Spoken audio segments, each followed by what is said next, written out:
something in his eyes. There's a storm within, but it's written in the skies. Let it break me till it's over. Won't let it shake me, no.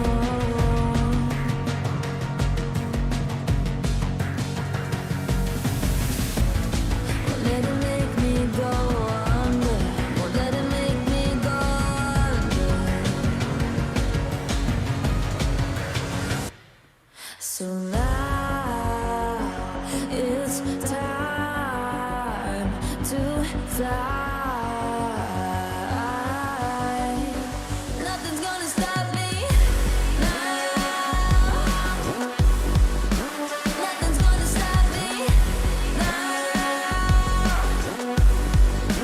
Nothing's gonna stop me now.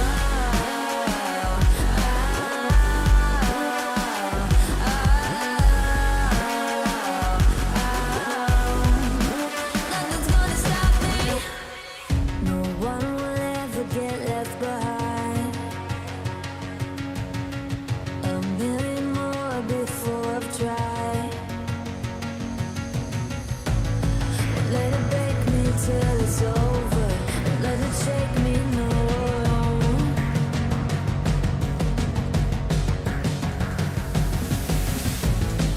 Let it make me go under. Let it make me go under.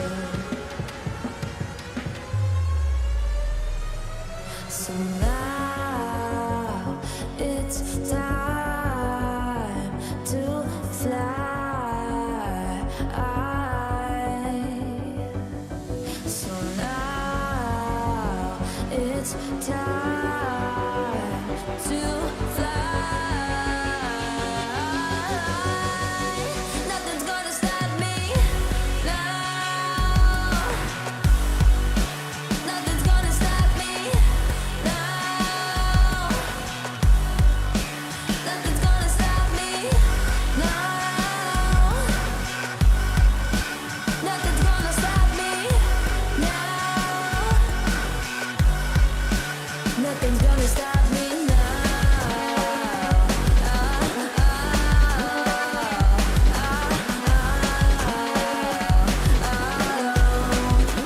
Nothing's gonna stop me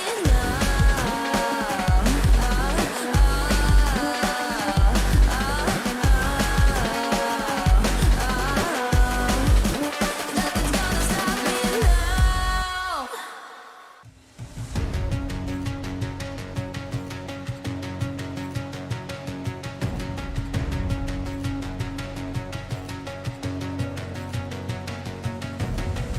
There's something in his eyes.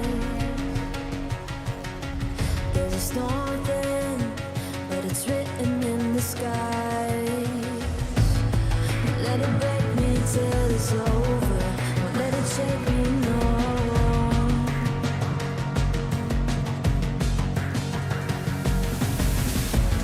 Won't let it make me go under.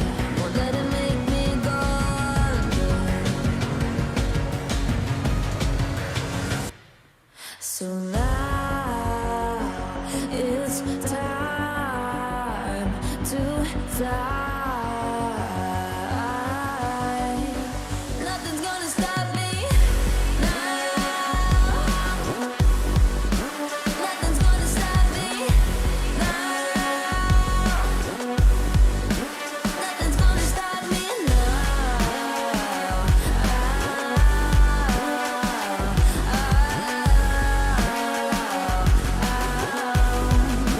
Nothing's gonna stop me. No one will ever get left behind.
something in his eyes. There's a storm within, but it's written in the sky. Let it break me till it's over. Won't let it shake me, no.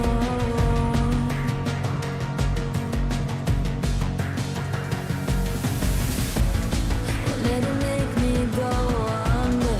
Won't let it make me go under. So now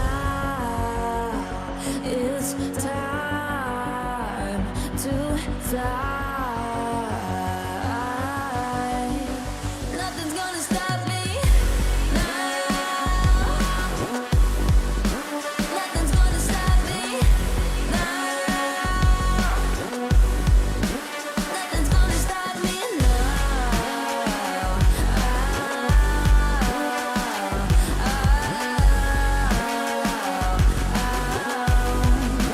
Nothing's gonna stop me. No one will ever get left behind. A million more before I've tried. Won't let it break me till it's over. Won't let it shake me, no.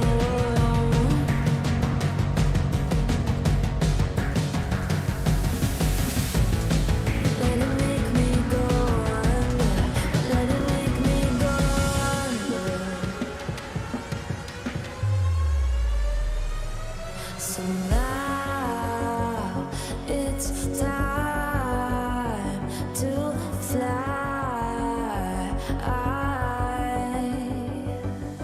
So now it's time to fly.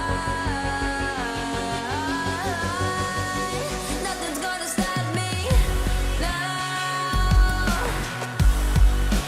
Nothing's gonna stop me now.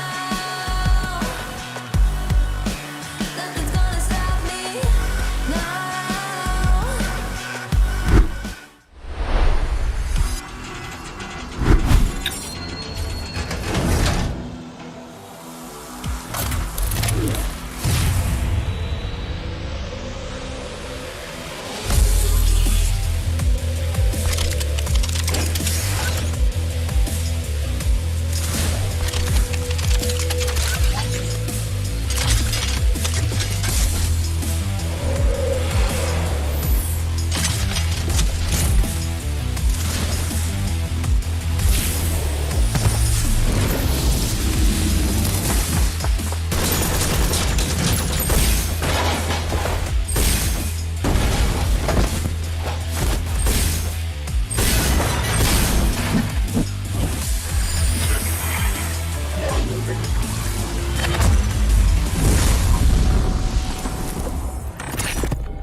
guys. Know that they fly, know that they ride or die. I keep boys by my side, CJ Ike, now I gotta roll with ice.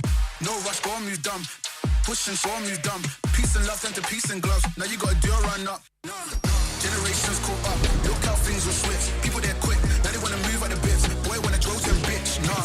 Unless you heard it from me, and you ain't heard it from me. Got it from me. All that energy extra. You don't wanna see me with the hitters. Child, leaving them beaners alone. Me with a squeeze. I get no feelings involved. Child, leaving them beaners alone. Me with a squeeze. I'm getting hype.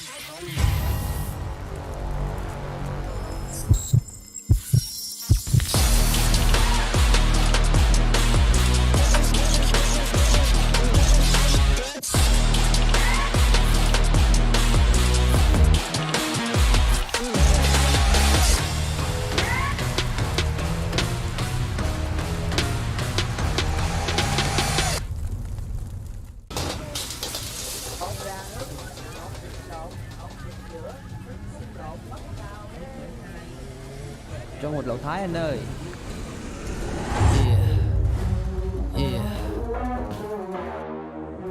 Play games.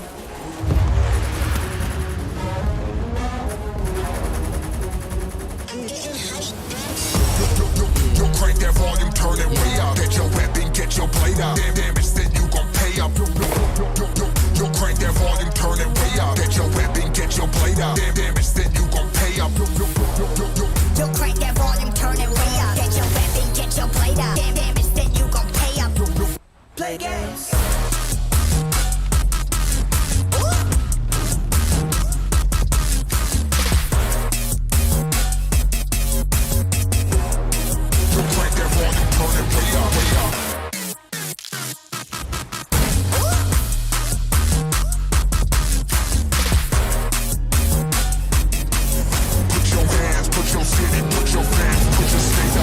Play games.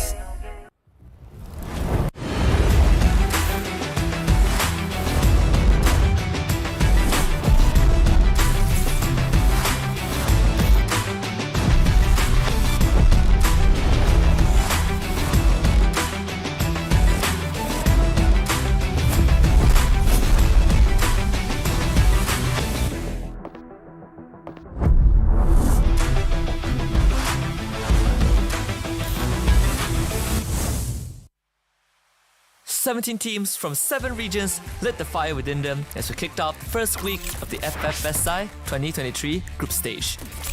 We saw some of the cleanest plays, the boldest clutches, and the most heartbreaking blowouts. Hailed as the strongest region in Free Fire, the Thai representatives did not disappoint. Well, most of them didn't. Arena, the first seed of Thailand, struggled to find the tempo and only managing to collect a measly 73 points by the end of the week, putting them in the 16th spot. On the other hand, despite a bumpy start, the two-time world champions EVO's Phoenix showed that they are still formidable on an international stage by bagging a total of 4 booyahs and grabbing the top spot in week 1. Securing second place, Magic Esports made an impression with their magical debut, especially Saming coming in with his peculiar performances, claiming the Week 1 MVP title. Closely following behind, First Raiders Eclipse and Genesis Dogma SF from Indonesia show that they are not to be underestimated, as First Raiders Eclipse show consistency by racking up the exact same eliminations and placement points as Magic Esports, only to be separated by their booyah count. While Genesis Dogma SF had the explosive start and racking up 100 points on day 2. Another noteworthy moment from week 1 would be the 2 vs 4 clutch play from MCPS representative Expand, stealing away the booyah from Genesis Dogma SF on the very same day and proving that they are one of the rising teams, posing a threat to the big names. Not to forget, from a disappointing performance on day 2, Ego Esport of Vietnam soared high on day 3, catching up to the top teams. With only 3 days of the group stage remaining, will EVO's Phoenix continue to rule the world of Free Fire as the fabled Icarus? Or will the region of Indonesia and MCPS pose a big enough challenge to threaten the throne? Who will ascend? Who will crumble? And who will qualify for the FFSI 2023 Grand Finals?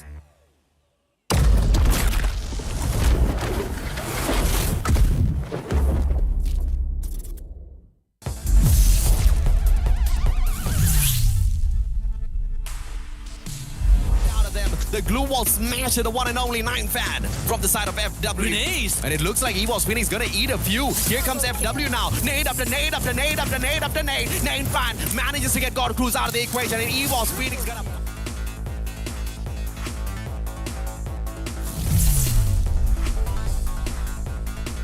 Dogma already with a single elimination, also looking for Donbu. If they can snuff out MGE early, this is really gonna down the spirits of Magic. That Magic is Donbu. Oh, I see that.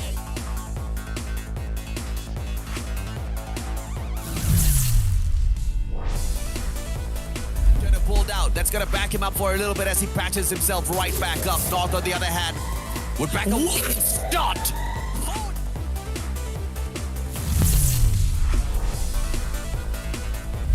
Back by Donbu. FR coming in to try to help out. Wasana is there with his friends as well. We've seen the triple homers before, and a swing from Craven, getting the exchange, and they win.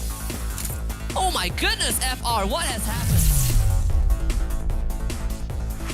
First is the clips. They're breaking through the glue walls. They're trying to run down the rest of Mob Team. Lozzy taking out Alpine as well. It's only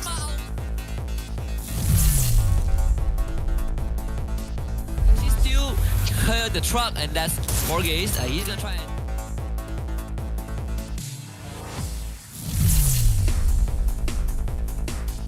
It's gonna be huge. Bloody goes down. Souza gets traded back, but FR, they have 2 members left from the roof.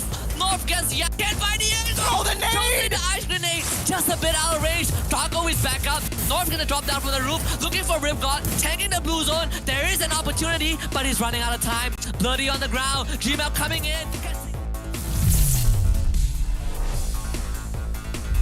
That is super good news as Fast and Roy coming in the name. Just go down. Porgy's dropping low. Roy on the left side. They're gonna get a big flank. The clutch is Too Fast doing it big time. Too Fast doesn't notice. Too Fast, Groza, Borges does manage to top himself right back up. And Too Fast just has to be really careful here. 3 more grenades to work around with. He's been slowed down already. Borges now with the Woodpecker, but Groza is gonna...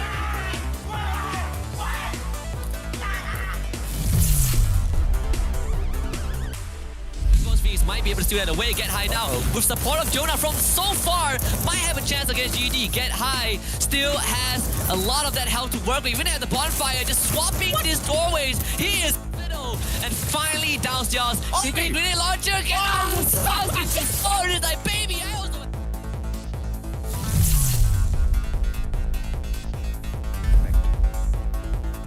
GRC reviving the whole team, and you have Iza God is gonna hold this compound. 1v1 against 18 Deer. Raz is joining very fast. Iza God drops the glue wall, double glue wall, blocking line of sight, but he's still getting pressured. Backup provided from behind. 18 Deer, they really want to try and break through this glue wall, and they will do it. But Iza God, you have suppressive fire from 2E from behind. Iza God now turns the corner. Tries to go for the challenge, but it might be a bad choice. And again, Raz gets taken down. Iza God taking advantage of the reload. Backup coming through for GRC. Iza was still alive. This guy is taking it to the next level. 18 Deer looks for him. Iza God. Pico gets the second drop. Fires, can he close it out? Darklove shows up. Fires can't get the job done. The time turner protecting Iza God. GRC, they fall flat. Kill.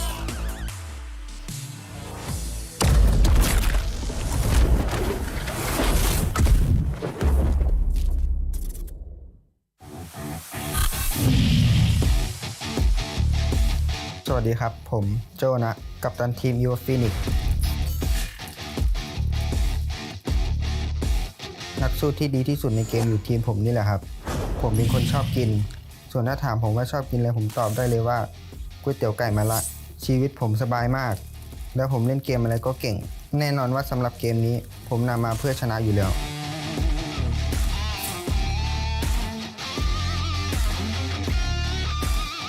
ส่วนนี่Eword Already มีตำแหน่งคือ Attacker มีดีที่หน้าตาแถมลีลาไม่แพ้ใครส่วนเรื่องฉายาใครๆก็เรียกเขาว่าดอยแต่ถ้าคู่แข่งเจอผมรับรองว่ามีหงอยแน่นอนครับคนนี้คือ Eword God Cruise ตำแหน่ง Attacker และเป็น In-Game Leader ฉายาของเขาคือจอมโจรคูดชอบหยิบของเพื่อนกินชอบนอนแต่สำหรับเกมนี้ข เขาชอบเอาชนะ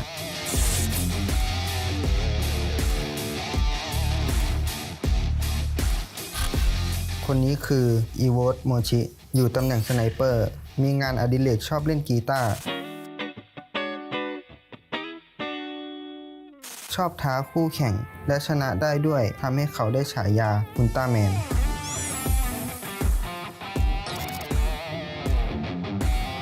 คนสุดท้ายคืออีโวตเกตไฮเป็นแอคแท็กเกอร์ของทีมไม่มีงานอดิเรกไม่มีฉายามีแต่คำว่าแชมป์ในหัวใจ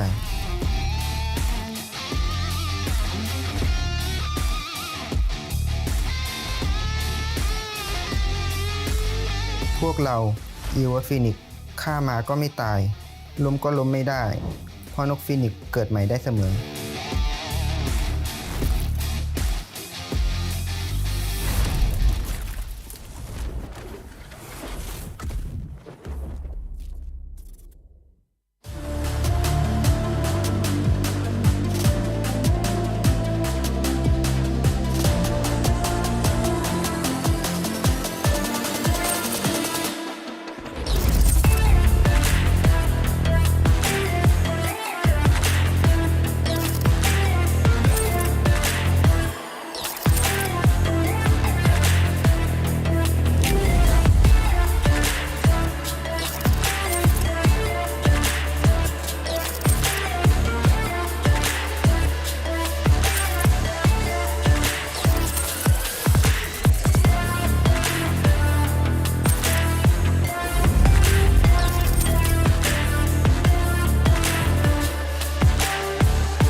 Cả team sẽ làm hết sức để thi đấu thật tốt vào tuần 2. Ada sih kesalahan kita di minggu kemarin itu telat mengambil keputusan drop zone. Ya paling untuk minggu kedua kita akan perbanyak evaluasi dan merubah gameplay.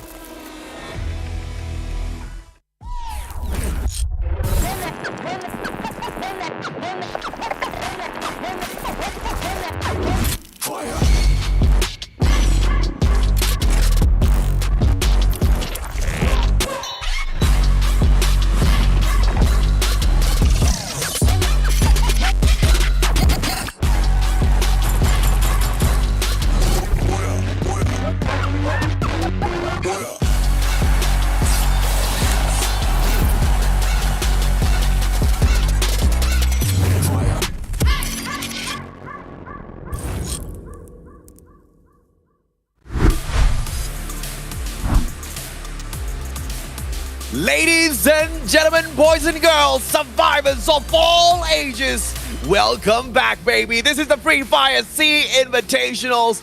With your casters, I am the Mustachio AJ down here, this time with a whole new look on the casting desk because we've got our guy Gideon with us. Welcome, Gideon. Well, thank you, AJ, for having me on board. I'm going to be your replacement caster for today, and I work exactly the same way as any replacement teacher. Kind of know the subject, will get your name wrong. Well, hopefully you don't get too many of those name wrongs.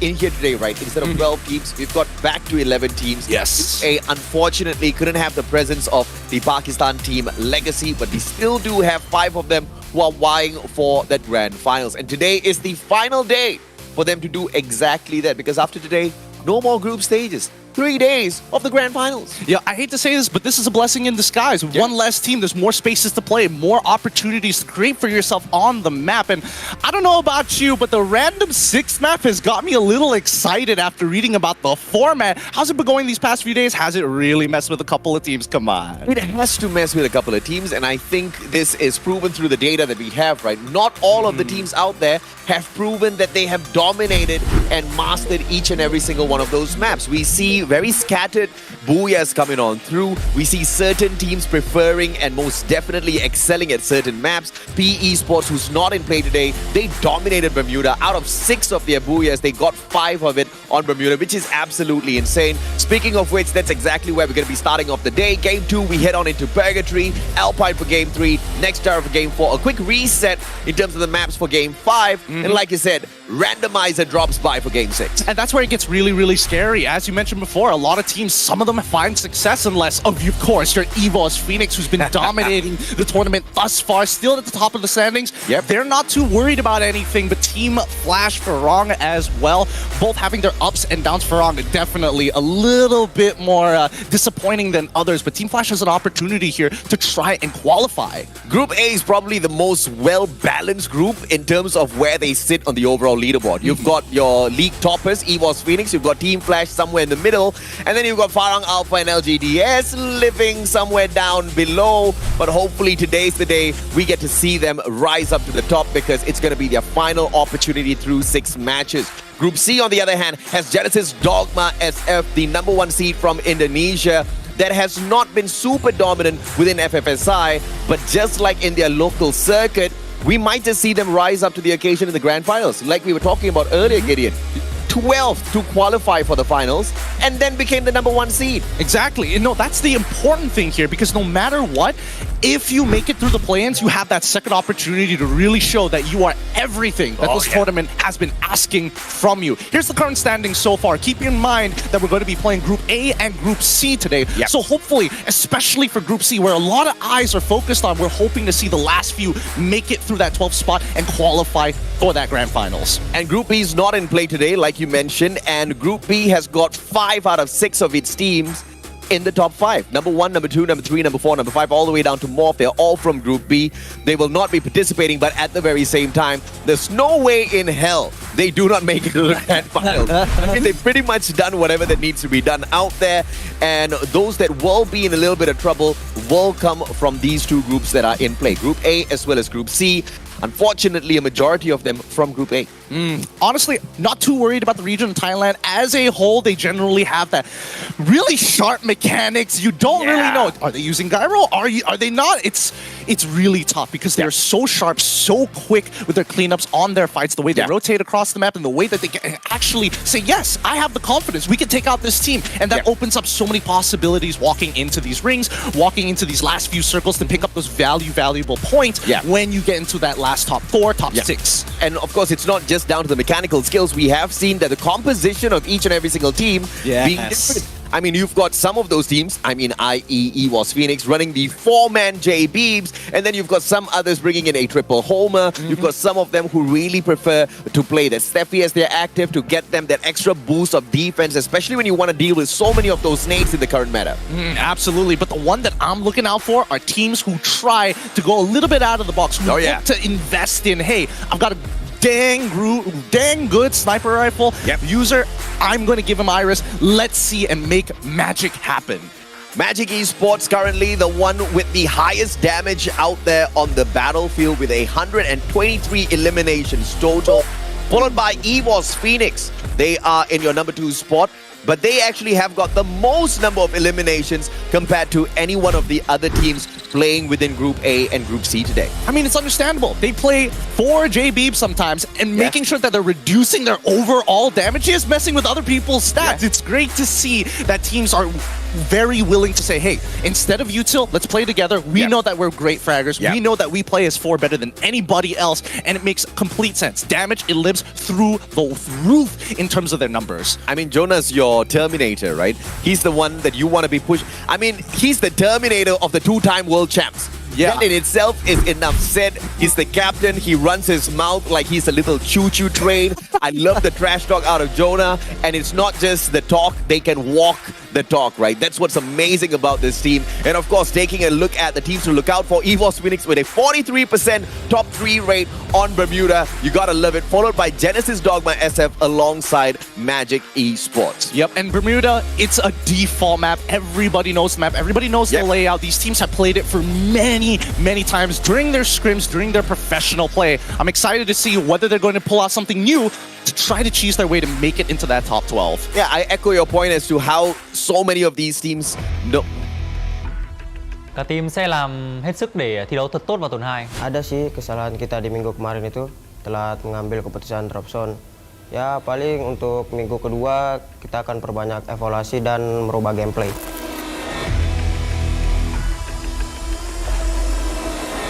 我想对他说：“你的爆破没我强。”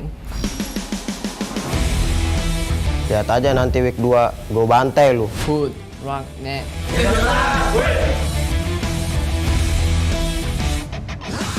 Mình rất ấn tượng với Genesis Dogma, còn với GAC Aphrodite thì họ chưa thể hiện được nhiều. With the double barrel, 4 little hot, glue wall melters come, limit completely hot. They haven't. Buat tim SPTC sama LGDS, gue bikin kocar kacir lu.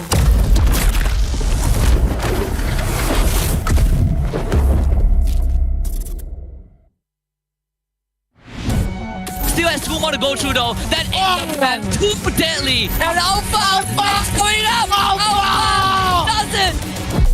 أكبر عدو لنا وهو مثل ما تعرفون مثل ما كان في الأسبوع الأول وهو فريق إيفوس.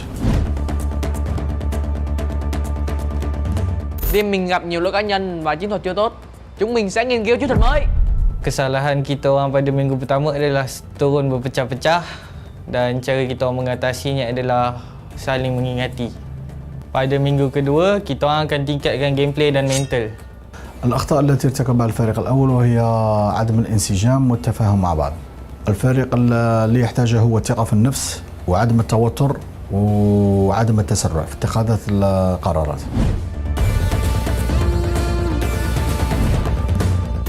Minggu pertama Farang tengah healing, tunggu kita orang comeback. لم نخسر الحرب بعد، القتال لسه متواصل، سنلتقي الأسبوع القادم إن شاء الله. Nếu gặp Farang và Alpha thì cho Eagle xin 8 điểm. ขอบคุณ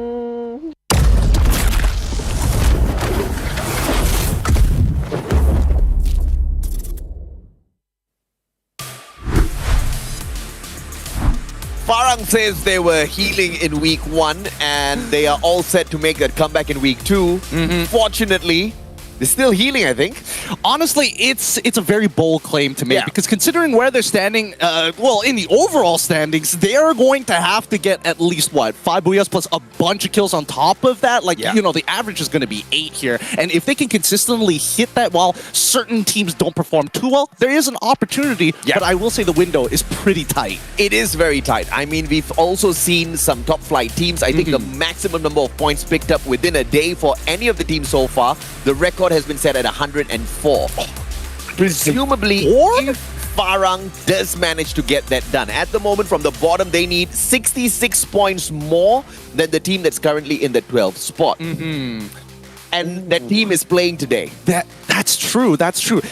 That team literally needs to like flame out and like not show up at all. They need to disqualify themselves. I mean, that's one way to handle it. But let's have a look at it because when we get into these maps, right, we're expecting the teams to play as consistently as possible. Every single time one of their members goes down, that puts themselves at a disadvantage. They want to make it into that top 6 at the very least, last 2 rings, and start farming those quick kills as quick as possible. I totally agree with you, right? I mean, where have you been all this time, Gideon? That's exactly what I've been saying. I mean, like, get somewhere towards that middle circle, that final one, and then start to pop off. I mean, premature fights might get you a couple of eliminations, but what's the point if you're going to be wasting those guaranteed placement points? Exactly. So many teams who want to make that fast decision of getting those early kills could get punished here. So it's all about that timing, all about the information that we saw from yesterday in day number 5 to make a difference here. Let's jump into it, Bermuda. Flight path this time round, I assume it's going to be fair. It is super fair. Down in Cape Town, we also have got the high tier loot zone, which we might be able to expect a couple of hop drops in. Magic Esports alongside LGDS already out of the initial flight. As it heads straight towards Observatory, the whole map is wide open. And yes, ma'am, we are going to have a hot drop. Oh, don't make it a triple. Don't do it. No, you can see them there. They're hovering around it. They want it. Thank goodness. Okay. So at least with 2 teams in the hot zone, they need to make sure that they get their guns fast. They need to make sure they can actually move out of the area. And especially for LGDS, I think for them, getting these early kills is definitely going to help them out. But consistency is going to be key. But they are going up against one of the best teams out there within the whole group stage. This is Magic Esports. They really know how to take a crack at teams, and usually they walk away with their lives in hand as well as a couple of elimination points. So LGDS, being one of the less aggressive teams out there, needs to be careful. But Farang getting that elimination so early gives me a little bit of a hope. Maybe they can walk that talk. Oh, I'm curious to see where they actually found it, but it looks like Alpha is going to engage first. Zarya backs away, remind AMG, and he still goes down. Fires, sprays him out of this. Jezbu alongside him as well, manages to get the knock onto Alpha. One final player left here for Alpha. G18 backs away. Guys got nothing on him at the moment, and he's just hoping and praying nobody walks by this way. Oh, he might be in some trouble here. Yeah, the animation is taking way too long, but he manages to hit the deck as soon as possible to break line of sight. But I think this is going to be a wipe for Alpha here. It can't really do much. No, it's coming up from a completely different competitor. Han was in the perfect place at the perfect time just to interfere. Calls for a little bit of backup as well, because now they know that Farang is fresh out of a battle. But the friend that he does call in for a little bit of backup seems to land right beside him. That is a little bit far away from the rest of the Farang players, who are able to take pot shots at them because of that open grounds.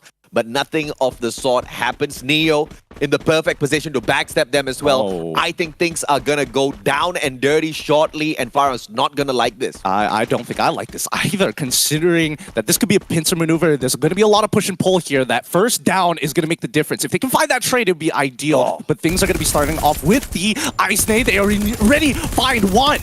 SBTC Han, 28 HP, still wins it out against Aleph. 1v2, no problem, sir. And in the meantime, Artemis drops fires, and just like that, they snuff out Farang. One final guy alive and kicking, and he very quickly backed away from this engagement the moment SBTC dropped by to say hello. That was a smart play coming through from Farang. They still stay alive. I like the idea that Farang has. You've got to play aggressive. You've got to make sure that you get these early kills in if you want to qualify, because they're so far behind. But risks do have consequences. We look on the opposite side of the map here. Looks like GRC currently having to deal with the members of Eagle Esports. And hey, Eagle Esports, they just needed to get 8 eliminations. Yeah. GRC in a tough spot overall. SBTC still in a vicinity where they can also poke their noses into this fight. This is just a little bit of a surprise. They're just in the perfect spot all the time. GRC now surrounded by 2E. 2E just needs to pull this off, execute this perfect maneuver to pincer all around, close them in, and throw those nades, chuck those nades non-stop until they all get knocked out of this. But timing is going to be crucial for 2E. If they trickle in one by one, GRC should still be able to fight out of it. Oh man, this is a Black Hawk Down situation. You're stuck in your structures. You can't seem to get out. You're basically pinned down from every single angle, unless they've got a game plan to actually bail out of the situation or find a pick on one of the sides to play line of sight and slowly angle out the rest of the Eagle Esports members. This is not in their control. They're just going to have to wait for the mistake to happen. I'm still surprised that Farang very quickly and smartly evacuated the area with that one player to play the game of survival. I think that was a little bit of, very solid foresight. But speaking of foresight, LGDS, they rush on in, they get one elimination for themselves, but Team Flash is in hot pursuit. They see the players who already have a defensive position though. Bruce circles around, right-hand side flank with the AC-80 as well. Powerfall in the hands of Shin. The perfect rate of fire from that Powerfall can put that player from the side of LGDS down on the ground, but it's all about timing, and out of nowhere, headshot from the M82B. Now they're going to press on, and this is the advantage that we want to see. Back to Eagle Esports, though, in the Black Hawk Down situation. Still stuck as they try to make their way inwards. 2E finally drops the spot on GRC, but GRC are the ones who are recovering very quickly from this engagement. And just like we discussed, if 2E trickles in one after the other, they are going to get taken down, and they do lose 2 players, but Dian gets picked right back up. P90 in hand in the meantime. Pure Fnai holds the fort for the rest of the squad.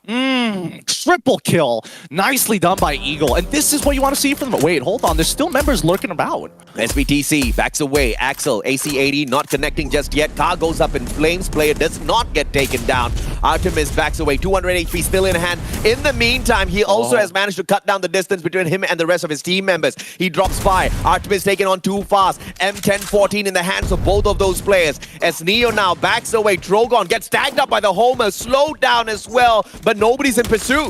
It looks like he's going to be fine. He will be able to buy some time, get his guns reloaded, and get a heal off while he's still in the blue as the rest of Expand trying to look to finish off this fight, but making sure that nobody else rotates into them once they are out of bounds. This could be huge.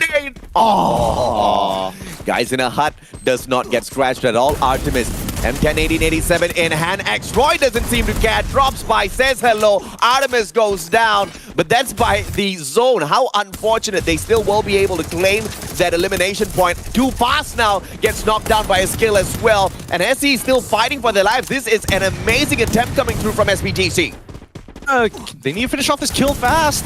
They're running out of resources here, and soon, yes, they secure the kill, and now they will be able to start thinking about rotations back into the ring. But losing one member, a little unfortunate. Hopefully Nice. there is... Oh! Can they get it? No! Unfortunate. 1 point. And Tyson gets eliminated by the circle. At the very least, they don't give that point to expand. SBTC is out of the race. Team Flash, in the meantime, recovers fully, brings 3 of their players right back into the mix. X-Roy revives too fast. This circle's not going to be hurting all that too much. 35 seconds to rotate in towards the next. AJ, is this what's been going on these past couple of days? Look at how aggressive they are. They're already shoving it straight into the last members of Farang here. As they're outside of the ring, they need to end this quickly as soon as possible. And finally, they secure that kill. And GRC is doing a phenomenal job this time, especially within the early rings. Farang down and out, and looking at what I'm seeing on the screen right now, it seems like both Farang as well as Leem, they had the exact same idea to come to Rimnam Village, get their full squad revived. Guess who won that revival fight?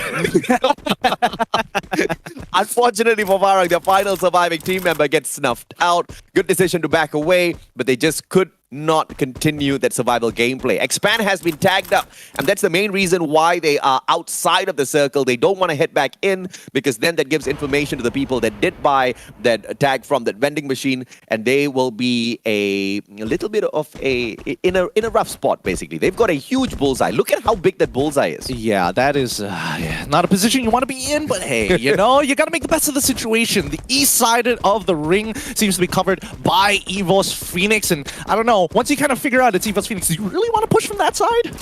The problem here is, Gideon, there's just no way of telling exactly who's out there on the battlefield, because Garena also, surprisingly, just wanted to torture the players a little bit extra, so they just hit the kill feed. So, look, you're shooting, you don't know who's shooting you. Look, when you see 4 J-Beams, you know it's them. But we don't know what composition they're going to be running this time around. Yeah. LGDS, on the other hand, getting gate kept. They're taking plenty of damage. Magic, once again, so much pressure being exerted. They're showing presence so well. Look at the members. LGD forced to keep on that north side as soon as the shots come on through. They know that there's one person there, but whenever there's one, you're expected to find reinforcements in unexpected areas. Wasana, the second best eliminator from MGE. Craven, the best support. Craven cannot go down. He usually will be holding those back lines, making sure he is there to back up the rest of his team members if in any case things do go south. But the positions held on here by MGE just seems to be a little soft. They want to flank around on the left, and Bruce just stood out there like a sitting duck. In fact, he was standing, gets knocked instantly. Wasana claims the elimination.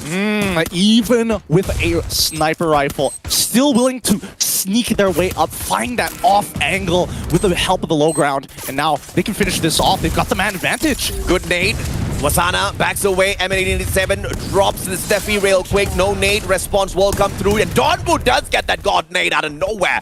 Goes down. Donbu finds Roro. And it's all over for LGDS if Yuan gets caught. But he has made the decision to back away super early into his mill. But he's broke. He's got no coins. He cannot buy anybody back. This might be a little bit awkward here. He could play for position. He could look to start farming up some coins elsewhere, but there's not a lot of space to work with. And considering that this is already 42 more seconds till the next ring starts closing in, that could be that could be a bit of a problem from him. He looks like he's running out of the bounds. Doesn't want to give that kill, or maybe he's going to sneak one through with the help of the UAV. Man's got 7 medkits on him. He's hoping to tank the blue and find a revival platform. Kiki, do you love me? He loves taking those shots against Izagot. 2E. They lose Izagot, but not eliminated just yet. Just that knock coming on through from Kiki. Does have the Moko, which means that player now has been tagged up. Kiki has got that information that's shared with the rest of the team members as well, but they are in no position to rush on in to find eliminations. I love it. I love it. Even though Yuan is by himself, he needs to make sure that his presence is felt. They have no idea whether he has a full squad or not, so he has to get into their heads. Now, the next ring is going to start closing in. Yuan, he should be fine, but we'll see where his rotation path leads him. Yuan reminding me of Home Alone. where he just appears at every single window trying to show that this house has a lot of people. Don't come here. You cannot rob us. No, Yuan, you better run, man. I've just got that they don't have doors or doorknobs in this case. If that be, oof, somebody's going to get a burn. Somebody's going to get a burn. But for the next ring closing in, hopefully we will see the teams, especially the teams who have positioned themselves within the circle to start gatekeeping as soon as possible and start farming up those kills, like how we're seeing GD right now. Genesis Dogma making sure that they can look for kills if people fall into them. But that's the thing. Everybody has one person dedicated to farm that information to find a safe way into the zone. 2E finds a knock onto Axel from Expand. No eliminations coming through just yet. Will make the Malaysian fans happy. Axel will get picked right back up. In the meantime, Team Flash not in a great position. Out in the open, only Mother Nature for cover. Those tree trunks are going to come in handy. But for how long? Here comes the push. It's against EVOS Phoenix. And I don't think Flash will like this at all by the end of things. Get high, flicks to the right. Manages to get one player for himself. In the meantime, Dian taken down by Expand. That fight kicking off as well. The rest of Team EVOS just rushes in towards Flash. All right, it's going to get really tight here. Yumpin immediately goes down. The glue wall doesn't come up in time before Moshi and God Cruise take out a wipe. But Magic is right next to EVOS. And Wasana making the decision to rush right on in. They do not want to wait for EVOS to recover even a tad bit. And this is a great decision made by Team MGE. 2 players tagged up by the Homer, which means they cannot rush. They are super slow at this point of time. But they pop the Steffi so that those grenades cannot reach them. Smart play by EVOS Phoenix, but they still dispatch of MGE with the help of Genesis Dogma on the other side. MGE now with their star player Saming alive, but all alone. This boy's lonely. Yep, he's going to get naded out eventually. But man, GD are in the perfect position. They're looking over this war. And it doesn't even matter that one person goes down. If they can take at least one guy out from EVOS Phoenix, that's going to help them for the end game. That's karma, MGE. Just when you think you can take that hot third-party fight and walk away easy, someone else third-parties you, and you're down for the count. Oh, this is a smart play coming in from EVOS. Fantastic. They knew they were going to get gate capped. They knew that GD was going to look over them. So move out of position. Put them in between. And GRC now getting in between both EVOS and as well as GD. They need to cover as much space as possible and be very aware of their angles. If GRC knows any better, they should barricade themselves into that house right here, right now, and not step out. Just don't do anything. Keep quiet. Just stay silent. Stay silent. Pretend you don't even exist and tell your shotgunners, stay nearby me. Just don't move. Lie down and this is the moment you start praying. Nobody find me. Nobody find me. Find some perfect placement points first before you get trigger happy getting those eliminations. Now GRC still gets tagged up by a Homer, sent out a goodness knows where. I believe that's EVOS Phoenix, potentially Jonah pushing up first. They want a better defensive spot, and guess who's holding on to that better defensive spot? GRC is going to be in a lot of trouble in a moment. Yeah, they have to wait for shots to go elsewhere and not at their own members. They cannot make that first move because once they do, here we go. The battle's about to begin. God Cruz flanking from the right. He's going to be the scapegoat for EVOS Phoenix, just scouting the area first. And God Cruz usually with that sniper, he should be able to tag up the rest of the players from the side of Genesis Dogma if at all they do show up. And he does exactly that. Get high flank from the right-hand side. LMG in hand as well. EVOS Phoenix not rushing in for a defensive compound. They're expecting someone else to do it. I think they understand that GRC is somewhere nearby. They don't know whether they're in both the buildings or just dedicated into one. And it's not because we're not seeing a lot of shots come out from anybody just yet. If so, it's usually silence. And more importantly, you're not going to profit too much out of it. Genesis Dogma, the ones who are a little early to this party inside of the circle, but they are wide open. And they start firing off against the players of 2E first. GRC in the meantime does exactly the same. Woodpecker straight to the head. Bye-bye, Mr. Helmet. You can come back later. Oh man, losing your helmet so early on, but now the full engagement comes in as Izaga goes down else as well, getting overwhelmed by all 3 members coming in from GRC as the collisions aren't looking good. Genesis Dogma eats up 2E. Now Genesis Dogma wants to take on GRC as well. In the meantime, look at EVOS Phoenix not doing anything, just setting up the perimeter right outside. They want to flank on from the right-hand side. Jonah goes in for the push first. AC-80, Kiki flanks from the left, and he's going to meet Jonah halfway. Borges backs him up. Nobody's shooting towards EVOS Phoenix. GRC finally gets some breathing room as EVOS distracts Genesis Dogma. It's getting even tighter. EVOS has been extremely patient, waiting for this to actually happen here. Oh, God Cruz is going to get taken out by the clusters, but now it's time for utils. It's time for resources as GD will walk into GRC, and it's not going to be the best time in the world. They're running out of space. They're running out of space. Circle got to move in 5 seconds. GRC needs to do something. They've played this long enough, and Moshi still helps out. Fires claims the elimination off of the work from the side of EVOS Phoenix. Fantastic anticipation by GRC. Jonah tosses in a nade. GRC got to back away. Kiki runs out of the circle. Kiki, what you doing, man? Just drops by. Jonah pops his Steffi, and this is gonna be that moment where they put on their final stand. Drogon pops out. Glue wall melted on behalf of GRC, sent towards EVOS Phoenix with Jonah, their star player, down on the ground. This is a great opportunity for GRC to pick up a booyah. EVOS, 2 members still alive, trying their best, playing the low ground as much as they can. The final moments are here as GRC might be able to turn things around as they heal back up 3v2. GRC, 18D and Raz, both going for get high. Liam holds back. Moshi, the 1v4 clutch master. He does not see Liam. Liam approaches from the back. Woodpecker, Moshi almost goes down. 18D gets taken out of the equation first. Liam turns around. Nobody's there to be found. Can Liam do it? Max 7, he does. Moshi goes down, and GRC are on point for the first booyah of the group stage on the final day of play. This team sitting down in the 13th spot desperately wants to get to the grand finals, and what a way to start the day. Look at GRC Aphrodite coming in from Indonesia. No celebrations necessary. They understand they've got a lot of work ahead of them. 1 win at a time, but great momentum. Dude, we talked about this, man. GRC, you cannot afford a gunfight. Stay in that house. Don't come out. Don't do anything. Just take a couple of pot shots. Steal away some of those elimination points. They did exactly that. And they literally stayed until the very final second when the circle started moving, dude. And it was executed to perfection. And they just took down the 2-time world champs to get the first booyah of the group stage.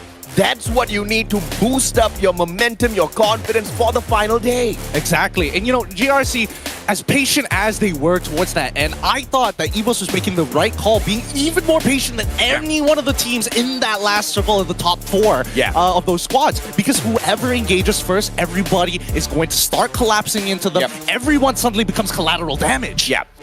That Steffi was popped a little prematurely from the side of EVOS Phoenix. I'm not a big fan of that. I see exactly why they did so, because they had erected those glue walls out in the open, and you don't have any line of sight if or not there are any nades flying towards you. So that was a premature pop, and because of that, they couldn't use the Steffi to back themselves up in towards those later parts of that fight, because when they did use the Steffi, there were still 2 teams alive and kicking. GRC barely wanted to go towards them at all at that point of time. I'm not going to say that was the game-turning moment, but it was just one of the many things that went wrong for EVOS Phoenix. Even losing Jonah so early, not being able to sustain those gunfights, and Moshi not having the right gun to get the deal done, unfortunately played against EVOS Phoenix, but who cares about the 2-time world champs? They'll survive, they'll get to the grand finals. GRC, the miracle run has started. Look. I don't want to cast the curse this too early because I'm fresh on the desk here and I don't want to be labeled that guy just yet. But I think, you know, this is a very good start for them. If they can maybe get 2 more booyahs in the exact same manner, and especially if they keep doing it against EVOS Phoenix, we might have a competitor who will keep an eye on for the grand finals. Okay, Gideon. It's their first booyah after so many games. I'm telling you. So therefore, I think I'm not gonna expect a lot from them. Just you wait. I don't want no booyah. Don't want 2 booyahs. I just want to see GRC sneak into that final circle. I'll be a happy man if I see them in the tiny little circle. That's all I want. I don't care about the eliminations. I don't care about no booyah. Top 3. 2 more times. You've got the top 12. Okay, that sounds a lot more achievable. Now, let's have a look at the team stats here. And I think it's important to see that, especially in those final moments, like, the eliminations, right, isn't going to be the highest. But it's important to remember that with position, getting first to third, you're guaranteed to get a couple of eliminations in those final rings. There's just not enough space to play with. It's the simple concept of all battle royales, but GRC is just a little bit more battlefield aware in this game 1. And this has been something they've clearly worked on, and they've clearly understood where they stand in the overall grand scheme of things. And if you look at the damage, nothing to scream about, but they do have those 6 eliminations. Let's take a look at the team comp as well. They run a double homer alongside that Steffi and Chrono, and we did see that Chrono out of 5 is making a big difference in that gunfight earlier. It was popped at the very right time. They didn't get taken down, had a few extra seconds to work around to pick up the team member as well. It was a fantastic defensive run from the side of GRC, and those homers were not used in an aggressive manner at all. Whenever they got rushed, they sent out the homer just to slow down the rusher so that they can run away. I love that. No, it's great. It's great use of the homer, but I still think at the end of the day, the chrono is what made the difference here. Getting that revive off, being able to play hyper defensively is something that chrono actually excels at. Correct. When teams are pressing into you. When you have more util, and especially when you have more nades, that's when you see that big difference. And of course, Arvon, the favorite pet of Vi's MKS for obvious reasons. You get a read on the map, you get to see exactly where those other players are, and you get to use this pet 3 times throughout the whole game. You know for a fact you want to save this for a final circle play, and GRC seems to have done exactly that. The AC-80 taking top spot this time round for obvious reasons with that extra bit of damage from 2 consecutive shots. The M1014, at the moment, my favorite shotgun in terms of the amount of damage it dispatches from each and every single slug. Over the Trogon? Over the Trogon, yeah, definitely, man. Right? I mean, the Trogon is a Swiss Army knife, but you know, when you're great at so many things, you're not really perfect at something, you know? I think M1014, perfect at something, blowing off heads. You're right. You're absolutely right. Especially towards the rather late stages of the game. Having the M10, so very useful when you're turning the corners. But I will say that the cluster grenades did actually help out slow down their opponents as well. On top of the homer util, it's great that GRC was able to get the win, but it's a very slow start, considering that they still have quite an amount to climb up with the way that Magic has been playing. They got a little unfortunate there going into that last, third last circle. You know, GRC is a team that I really want to bet on this final day of group stage, because they have a huge opportunity to make it into the grand finals, but it's not going to be handed over to them. It's not a freebie that they can take and run away with, because no other teams are willing to give up their top 12 spots. So they have to fight for it. They really have to claim it for themselves. And what better way than starting off game 1, beating down the 2-time world champs, and equalizing the number of points that you take away from that lobby as well. I think it's a fantastic start from them, but we need to see consistency. I thought you were going to lean in more to, like, you know, Farang is going to be the team I'm going to be looking out for. With that being said, we're going to be going on a short break, and when we come back, we're going to be jumping into map 2. So make sure, refresh, don't go anywhere. FFSI, we'll be right back.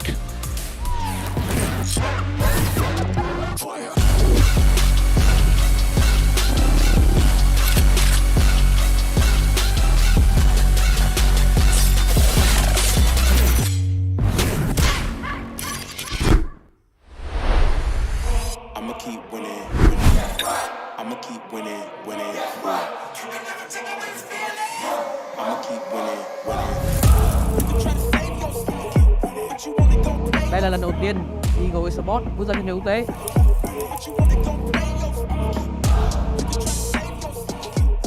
Những thứ chờ đây, rất nhiều bất ngờ sẽ xuất hiện đấy. Quyết Nhi, đôi mắt của đại bàng, 1 tỷ một đầu.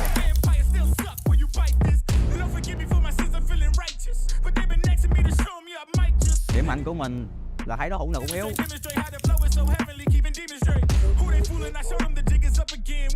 Muốn thử ăn vài viên mà 79 không nào?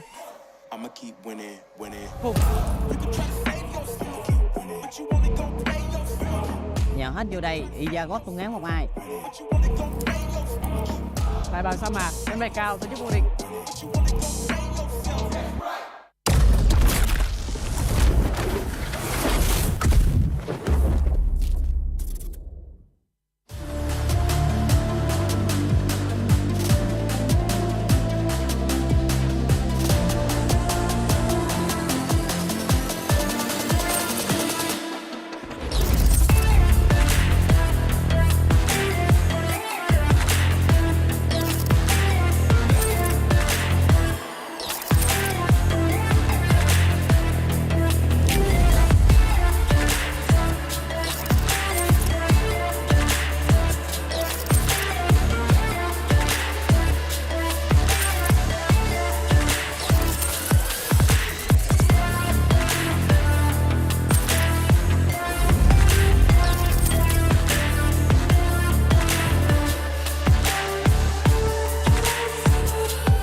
winning, winning. I'ma keep winning, winning. Đây là lần đầu tiên Eagle Esports bước ra trên trường quốc tế.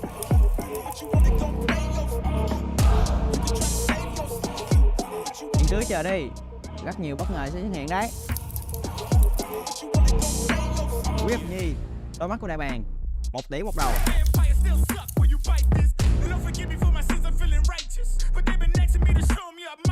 Điểm mạnh của mình là thấy đối thủ nào cũng yếu.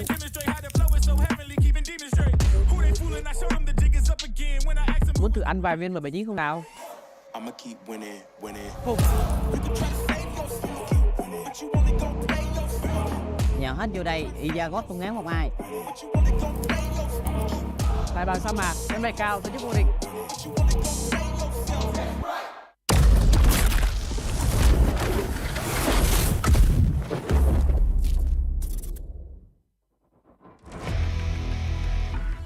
Cả team sẽ làm hết sức để thi đấu thật tốt vào tuần 2. Ada sih kesalahan kita di minggu kemarin itu telat mengambil keputusan drop zone.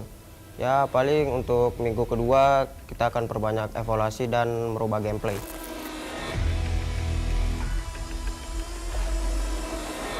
Vâng, tôi Hao说你的爆破没我强。 Lihat aja nanti week 2 gue bantai lu. Put, run, net.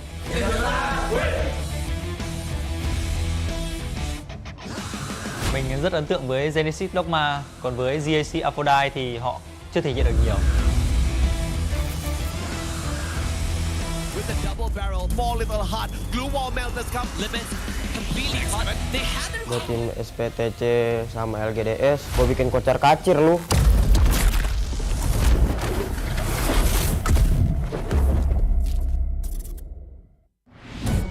Still has 2 more to go through though.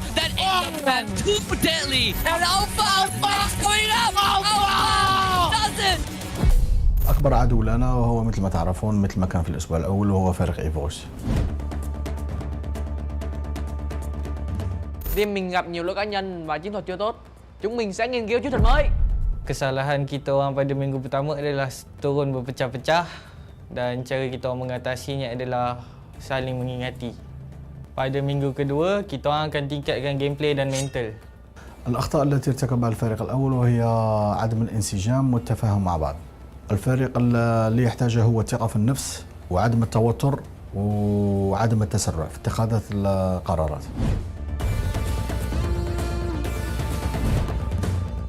Minggu pertama Farang tengah healing, tunggu kita orang comeback. لم نخسر الحرب بعد، القتال لسه متواصل، سنلتقي الأسبوع القادم إن شاء الله. Nếu gặp Farang và Alpha thì cho Eagle xin 8 điểm. ขอบคุณ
guys know that they fly, know that they ride or die. I keep boys by my side, CJ Ike, now I gotta roll with ice. No rush, go on, move dumb. Pushing, so I move dumb. Peace and love turn to peace and gloves. Now you gotta do a run up. Generations caught up. Look how things will switch. People they're quick. Now they wanna move out the bits. Boy, when I drove them bitch. Nah. Unless you heard it from me, and you ain't heard it from me. Got it from me. All that energy extra. They always see me with the hitters. Sure, leaving the beaners alone. Me with a squeeze. I get no feelings involved. Sure, leaving them beaners alone. Me with a squeeze. I'm getting high.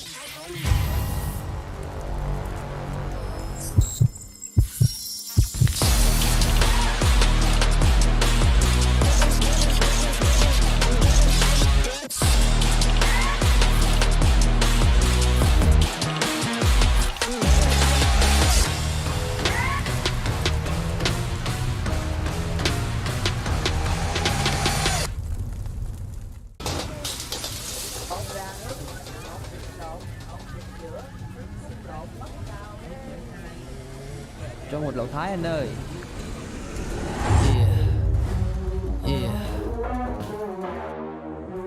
Play games.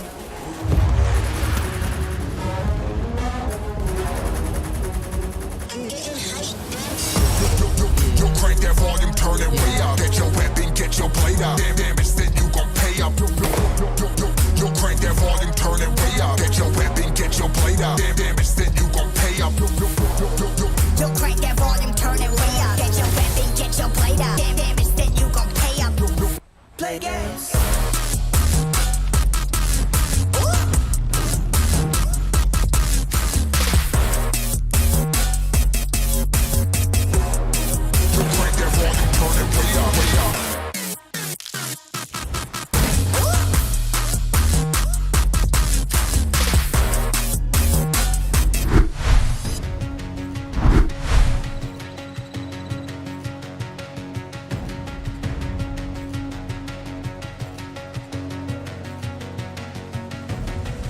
There's something in his eyes. There's a storm within, but it's written in the sky. Let it break me till it's over. Won't let it shake me, no.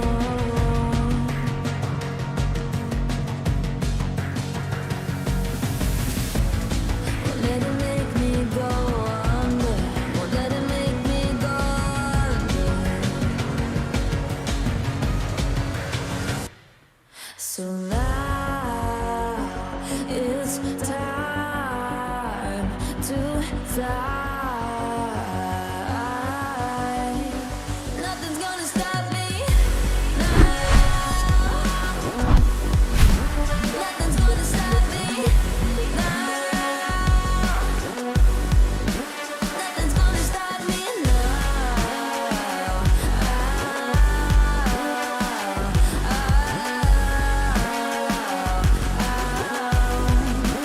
Nothing's gonna stop me. No one will ever get left behind. A million more before I've tried. Won't let it break me till it's over. Won't let it shake me, no.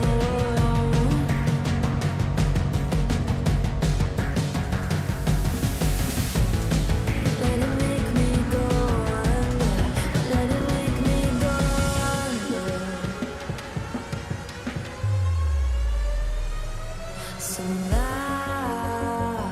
it's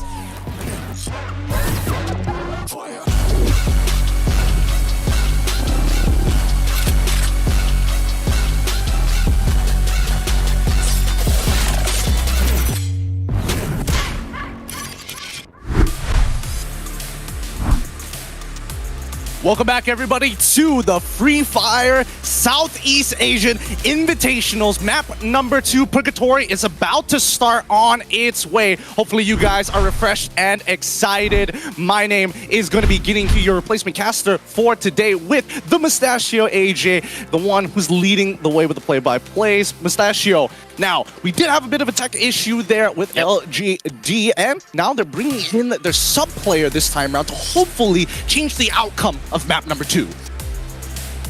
good luck with that. I mean, there's so many things that they should have done, which they were trying to do. One player being swapped in is not going to be making the biggest of difference for LGDS. And there's just one thing I want to tell them, right? The best strategy that they can execute right now is to watch and learn from GRC. Because GRC pretty much did one thing that is pretty much doing nothing once you get into the final circle. Just compound to compound. Look for a defensive spot. Don't get smart.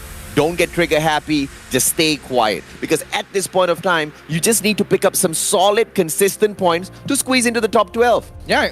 Instead of getting into some early skirmishes, which is not going to help you all that too much. Well, I mean, we did see just before we went to the live, the overall map rotation, how all of these teams are kind of moving in. Like we saw, EVO's Phoenix just hunkered down, having a really good read of the circle overall. Genesis Dogma got a little unfortunate, and I would say the most unfortunate would be Expand. As soon as they finished off their fights, they had too many casualties, had to go revive their members halfway across the north side of the map before transitioning back into the ring and getting gate kept out of their minds.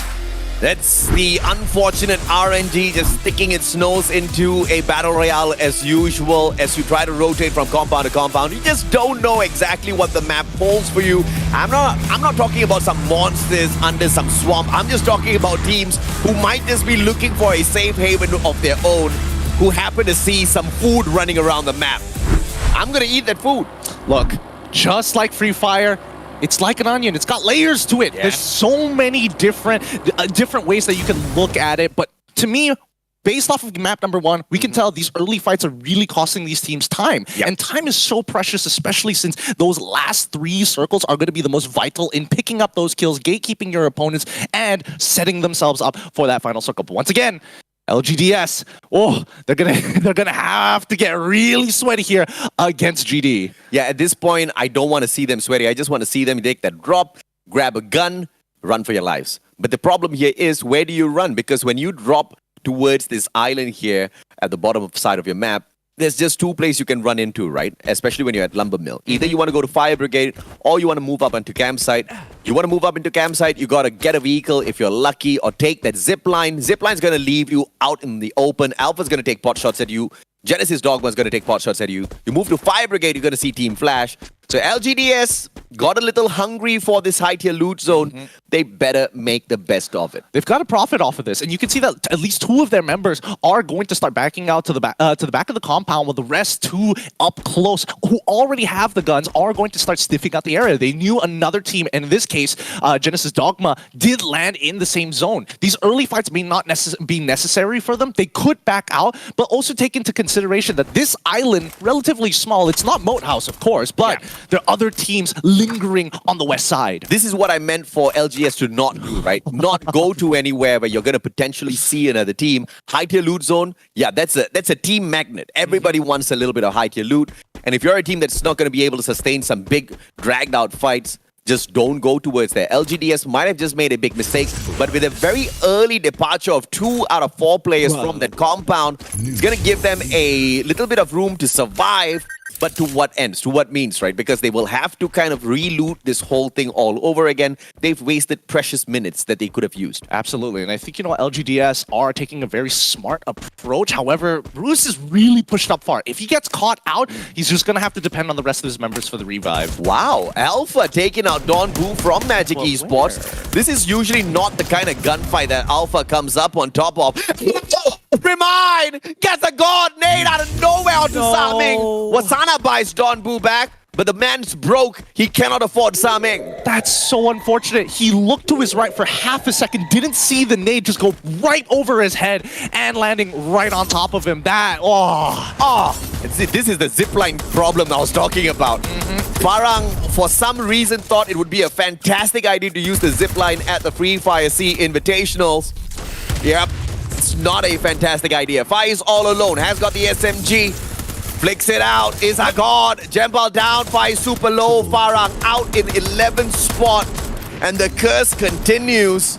but unfortunately it's only due to some very, very bad short calls out there. And LGDS actually taking over Genesis Dogma now. Peanuts out of the equation, but Kiki forced to back away alongside Yoss as Borges and his partner down on the ground. And the tables have been turned, but Yoss secures Bruce, puts him onto the ground in a fantastic AC-80 headshot. Great, but I don't know exactly what Yuan's doing with that vehicle, but he better have a good idea with this. Well, it looks like he's using it as cover to reposition himself, but still, the downs are still there. It's 2v3 so far. Sorry, 2v2 so far, with 2 downs out in the open. Nobody really wants to walk out of there. And looking at the amount of util grenades they actually have, this could be very compromising if they try to run out in the open. So either they have to commit to fully attacking and fully clearing out this squad before anything else occurs, because Alpha is just lingering, hearing the noise. The worst thing that can happen right now is Alpha drops by to say hello, and yes, they are dropping by to say hello. No, Yuan just needs to pick them up and back away, but the car's on fire. Kiki gets those double shots with the AC-80. Yuan abandons the vehicle now, goes in for the rush, but Roro stabs them from the back, gets a couple of UMP shots, tags up both Kiki and Yoss, but pays for it with his life. Yuan with the opportunity to back him up. RGS in hand. In the meantime, Alpha also storming the front. Yoss goes down. Yuan does get that shot, and Genesis Dogma has been dispatched, but LGDS has one more player, and Alpha's hungry. And they're calling it Yuan is on the run. He is not coming back for Roro this time. He's going to have to slow them down and revive somewhere else. Alpha just making sure they have one member on the opposite side of the compound to find any stragglers here. Wait, FL, when did they decide to join the party? Well, good on LGDS, because now Team Flash is going to be putting a stop to the rush of Alpha. Alpha has to defend themselves against Flash, which means LGDS gets a second chance to live to that final circle. Love this gameplay at Purgatory. Everybody's hot dropping each other in terms of the third party. Yeah, it's not over yet. Alpha still trying to keep as many members alive as Team Flash start moving in for the kill, angling them out, doubling down on the glue walls, forcing out util coming up from their opponents as they start walking up, gets the initial distraction as FL has the attack from behind, far away. They've already found one kill, and now slowly looking to clean up the rest of the shop. Alpha walking away. Ooh, at least one managed to survive. This lady has been the Iron Woman of Team Alpha from day number 1. Always the final survivor. In fact, she rotated around. She wanted to back them up from afar, but they just did not anticipate a third party from Team Flash. But right in front of them is that LGDS. I believe that could be one. Unfortunately, having a little bit of a problem off screen. We'll fix that. We'll fix that. They are so far out there. They're going to collide into each other at some point of time as Team Flash is slowly cutting off the space. Yuan, it is Yuan. It's Alpha going up against LGDS. Alpha wants to finish things off, but someone's approaching from the back. I don't think Alpha knows what's happening. No. It's going to be over. Flash dropping by. Rip God just between Yuan as well as Jazaria. Jazaria take it out first. Yuan starts running. Yuan, you should have just sat down there, but no. They get that information. Rip God now gonna drive the car around the ruins. Yuan already making his way away, but Rip God smells nothing. Yuan survives. LGDS will live to fight another circle. Yep, and they've also got 4 eliminations in the bag as well. 4 guaranteed points here. Yeah. I don't know how he's gonna get the revive off, considering he's so far away to any points of interest at this point of time. Now, when you're in that vehicle, you need to rotate quick. You need to make sure you get that information early on. Ideally get into these circles, or at least the center of the circle of what you're predicting. But it's going to be 2 Eagle Esports taking the zipline. This time, nobody is going to gatekeep them, for they were the ones who were initially holding teams out. Now, as we get towards the later stages of the game, I'm expecting to see teams actually really start prioritizing, it's towards the mid-games, their snipers need to start taking shots, showing that presence early on, and more importantly, so if they can farm up some extra cash while to invest in either either upgrades, or at the very least, just in case for a revive once in a while, that could be helpful. EWOS Phoenix. Moshi loses his glue wall. Needs to spend on another. God Cruz on the other side as well. It's GRC taking pot shots at EWOS Phoenix. Granted, they do not know how big of a hornet's nest they're sticking their fingers into, but you're about to be stung. I don't know about them if they won't really want to take this fight. The last time, they had a one-man advantage, 3v2, and even at the end of the day, EVOS technically scored even to GRC in map number 1. GRC. I love this. Take pot shots and then run away. But EVOS Phoenix are now chasing them down. Look at this buddy system. Splits off into a 2-2. Off screen, we've got a couple of revivals coming on through as well. Lean gets tagged up. God Crew circles around, still trying to cut off the trajectory of the players from the side of GRC, who are trying their best to run away. Jonah, surprisingly, isn't rushing in for a battle, so Captain's going to be holding back whilst his players go in here and do the dirty on GRC. And the first one's just started. God Crew's, what a shot. Every single time that first kill comes on through, the rest of EVOS are going to start angling them out, making sure that they take the space and the line of sight cover. Oh man, GRC, they do not have a lot of ways to actually deal damage back at EVOS at the very least. They can poke him out, but it's just a lot. Wait, no more glue walls. He's out in the open. This might be an opportunity. GRC buys back their player, and that player can fall and drop into why are you coming back to quarry? Go far away, like the other way, other way. Yeah, that's what I was hoping to see as well. No. He drops right back in for a little bit of play, just right by them. Yet another player revived by the side of GRC. Now two more taking this fight head on against EVOS Phoenix. Get high, slowly recovers. It's going to be 18 Dia as well as Raz going up against Jonah. Moshi, get high. All three players rush on in. God Cruz gets tagged up, but GRC doesn't go in for the finisher. God Cruz recovers. Get high, just peeks out a bait and switch, and they go in to eat him up, but a good glue wall protects the guy. Now he barricades himself in. That's the distraction that gives 18 Dia the opportunity to survive. But Jonah flanks from the right. He should be able to get this shot as Raz flies on out. God Cruz gets put down onto the ground. 18 Dia still holding on for his dear life, but finally gets taken out. Oh, nice tactics playing by EVOS Phoenix, and this is why they're great as a team now. GRC, oh, he's still taking shots even from the outside, out of bounds, as EVOS looking to finish off the rest of GRC, and yes, he will get that double kill. Nicely done by Moshi. This should be a quick cleanup as only the last two members here. You might be able to clutch this out. Five's trying his absolute best, switches over, still gets knocked down, and that's why EVOS is the best team. And that's why GRC confused the life out of me by reviving and dropping back into the exact same battle. I mean, granted, they do not know who they fight against, but your best bet at that point of time, understanding, acknowledging where you are in the overall leaderboard, you should have flown far away and played the game of survival. I think they were really confident here, you know? They were really confident they could win out that fight, that somebody would eventually come and intervene in the situation. It's just, circumstance. No, this is too confident, if you ask me. We need to play by data. We cannot go against data. Look, there's got to be a level of feel here. That's what GRC I'm liking about them. They got a lot of feel to be brave enough to get back into that fight. It is still alive, though. One final survivor should be able to revive the full squad. And now SBTC about to be subjected to the exact same torture as EVOS Phoenix. Runs away from the circle because they got held back. Busy with that engagement earlier on. Get high, gets caught in the crosshairs of Artemis. Fantastic shot taken by the Powerful. EVOS Phoenix cannot wait, and Moshi gets tagged up as well. Good glue wall erected. Neo with the AC-80 will not be able to continue those shots as Moshi's now out of sight. Manages to clear the way, but he tanks the blue on the way in. Yeah, Mount Villa is a really difficult spot to play in. Only one critical area to kind of hover around, and you're just forced to keep on moving continuously. There's just no choice. I think Expand manages to get two players as well off screen. SE doing a number on EVOS Phoenix. EVOS Phoenix forced away by SPTC, and 2E takes advantage. 2E left with one final player though. 1v1. 2E dispatch, but SPTC is still in the compound. They chase down the players of EVOS Phoenix. They toss in those nades. Moshi gets tagged up. Team Flash shows up in the name of Shin as well as Yanbin as well. SPTC full squad. Liam alive and kicking, but he is getting tagged by that safe zone.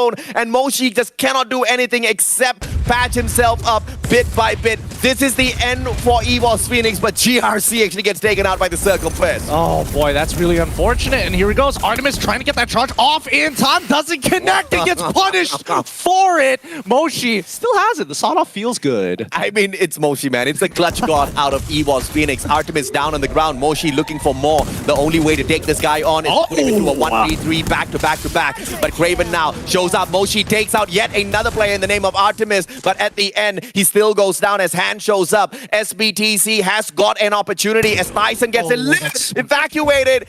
SBTC loses their men as well. And now MGE steps on into the circle to take the fight up against Flash. Yep, it's going to be 3 versus 3 here. But keep in mind that Team Flash has the grenade launcher, so if they want to hunker down into tight positions, that might not be the play. Mount Villa doesn't give you a lot of cover to play with. You have to play high to low every single time and abuse the cover that you actually have. Now, Magic, on the other hand, kind of made a pretty... Oh, they've actually got quite a lot of space to play with. They know their backs are entirely clear, so they just have to watch that left flank. The smartest play so far out of the 3 teams is from Team Expand, choosing to stay out of this, but they are hunting for a better defensive spot. That circle is squeezing them on in, and they choose to flank around from the back of Team Flash. Team Flash super distracted by MGE right in front, but they do have a little bit of information to be played. Looking at the movement of the players from the side of Team Flash, they would have popped their skill. Their pet Avron would have been able to give away that information of Team Expand. Expand has got no element of surprise, therefore they have to take a straightforward gunfight, at least against just 3 players. And MGE now cutting down the distance little by little. The tables have been turned, and Expand do not have an advantage now. Now this is where it gets tough. It's tough to get on those verticals, especially the roof of that house, of the structure here, because teams are going to be playing outside, inside as well. But here we go, the full engagement for Team Flash.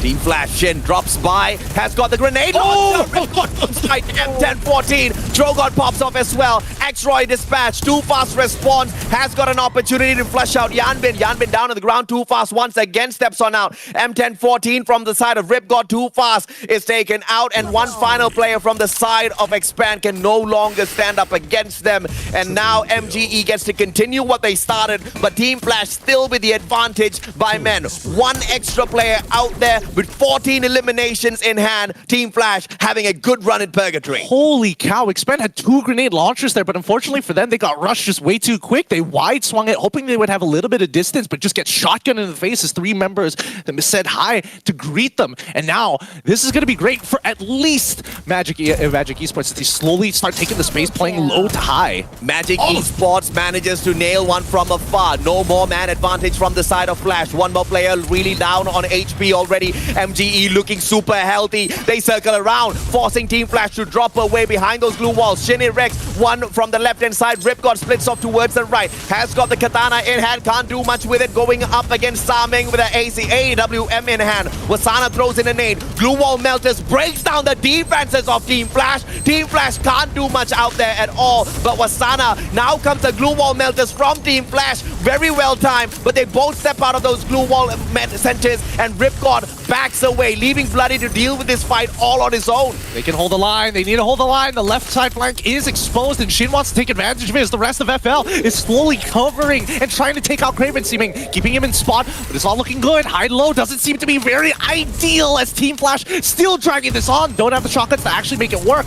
but now Ripgod, he's whipping it out. He knows that he has an opportunity. The grenade launcher I picked up by Wasagna might be enough here as they find one, looking for a second one. 2v2 currently, get the revive off in time as Magic still holding on despite the odds. This fight gets the award for the longest title circle battle, and Magic Esports nails their 3rd booyah of the group stage, the first one in Purgatory. Yep, and this is definitely a mood lifter from them after finishing 6th in map number 1, map number 2 to get a booyah. Oh, Saming, he's got some shots on him, man. Oh, definitely, right? This guy is the star player out of MGE, and he delivers once again. In week 1, Saming was just an absolutely explosive player with 26 eliminations to his name, followed by Wasana with 23. And you saw both of these guys alive and kicking out there. The only one not a part of that engagement fully was Craven, but that's fine. Craven's their backup player. He's the one picking them up off of the ground. They didn't need that. All 3 players who were alive were more than enough to sort out Team Flash, who started things off with a man advantage. Yeah, it's incredible how these, situations start to escalate ever since the very first ring. Some teams are even recovering from that ring 1 initial damage of losing their members, taking those early fights, and still being able to revive them later on, because Team Flash should not have been able to get that much space, that many members back in time, despite the mistake initially being made by some of the other teams down towards the southeastern side of the map. And I mean, after ring 1, 2, 3, you get that recovery, you get into your vehicles, you start hunting around. Everybody knew as soon as Mount Villa was supposed to be the last 3 rings, instantly everyone's looking for a structure, everyone's moving up on top, and unfortunately for EVOS Phoenix, they were the one in the pinch. Absolutely. Things started off the day with GRC and then Miracle Booyah. This game, they had a good opportunity to fight their way out. Had to come across EVOS Phoenix, had an opportunity to run away from EVOS Phoenix, but no, they ran straight back into the fight and they got obliterated, and that just puts Team GRC in a tough spot once again. They're not going to be able to make it into the grand finals if they keep this sort of an inconsistency up. Hey, look, there's 6 maps to play today, so I would assume that, they still have some time to kind of really start feeling out. They've had a taste of it, of all the groups so far. Yeah. Now it's crunch time, so it's about applying. And I think, even for some of these teams, a couple of mechanical mistakes, especially when we look at Expand there. Double grenade launchers, it's about to be good. You get swarmed by 3. They're way too close for comfort. Yeah. Before you even get that first lob off, you're already down on the ground. A little unfortunate, right? You need to make those decisions split second. Free Fire is a very fast-paced game. And if you second guess your move for a single second and someone else is going to take advantage of that moment, you're done so, right? And unfortunately for Expand, they were done before they even could attack the team in the best way possible. But towards the very end, I once again want to acknowledge that that was a very long 3v3. It was. I mean, to be fair, it's Mount Villa. Everybody knows how it's like high to low. It sucks being on that low ground. So you can see that both teams, and especially when we're coming from Magic, right? Seeming holding that flank, making sure that their right flank did not compromise. He had that high to low, and especially with Wasanya slowly pushing up, and Dombu and Craven making sure that they work together to make sure the middle of the pack doesn't start collapsing. With the amount of glue walls that they actually had, they were slowly creeping up on their opponents until that pick comes through, and then instantly we blink our eyes and it's game over. Donbu badly played this game. 57 damage, nothing to scream about at all. In fact, if he could, he would hide it. Iris brings in, Saming brings in the Iris, and this is just such a rare active skill to see used out there within FFSI. For any one of you guys who do not know Iris all that too well, she's got this fantastic skill where if you do go ahead and shoot at a glue wall, it tags up to 4 players around the vicinity. So you've got extra bit of information, and not only do you have that information, you can use any gun. As long as that Iris's active has been activated, you get to shoot through the glue wall at the players you've tagged up. No, it's the best in these like 4v4, 1v1 situations. That information allows you to make better decisions every single time. And not to mention, you still have other supporting characters around him, like Homer, to slow people down. And again, you're listening and making sure that if your Iris is giving you that information, you listen to the call, wait for the shot call before you start popping the util. I really love the comp being run here by Saming. So Iris gets that information. You pair Iris up with an AWM, you are going to be getting the best bang for your buck here. Main reason being because, yes, you can shoot through glue walls, but there is a damage reduction because you are using that Iris, because you're shooting through the glue wall.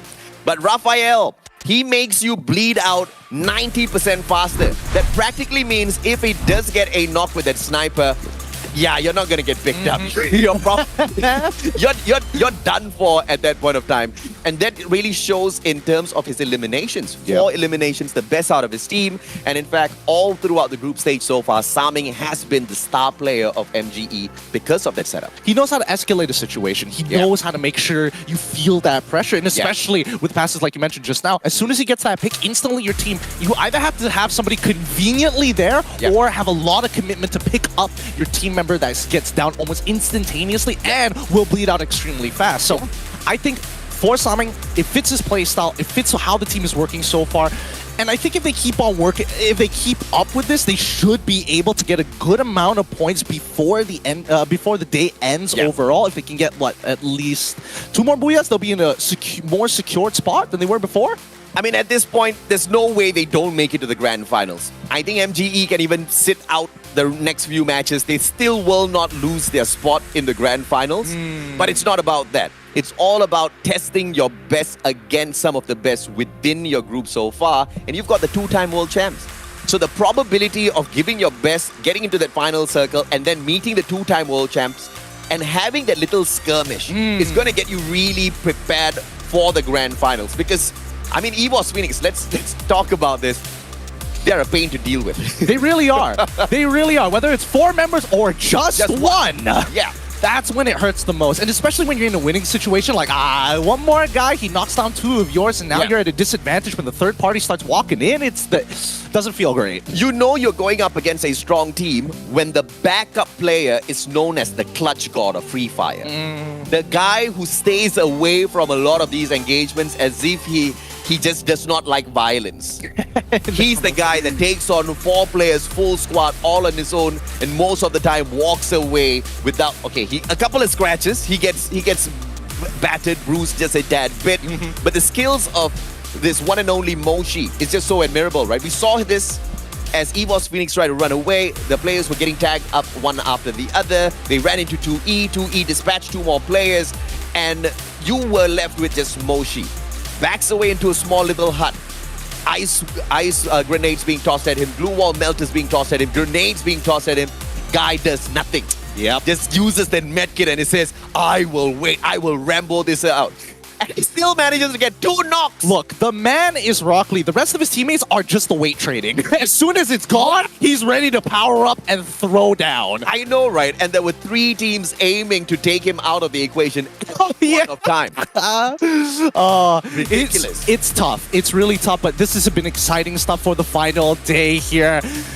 Third map is coming up real soon. Let's stick around for FFSI. We'll see you in a little bit.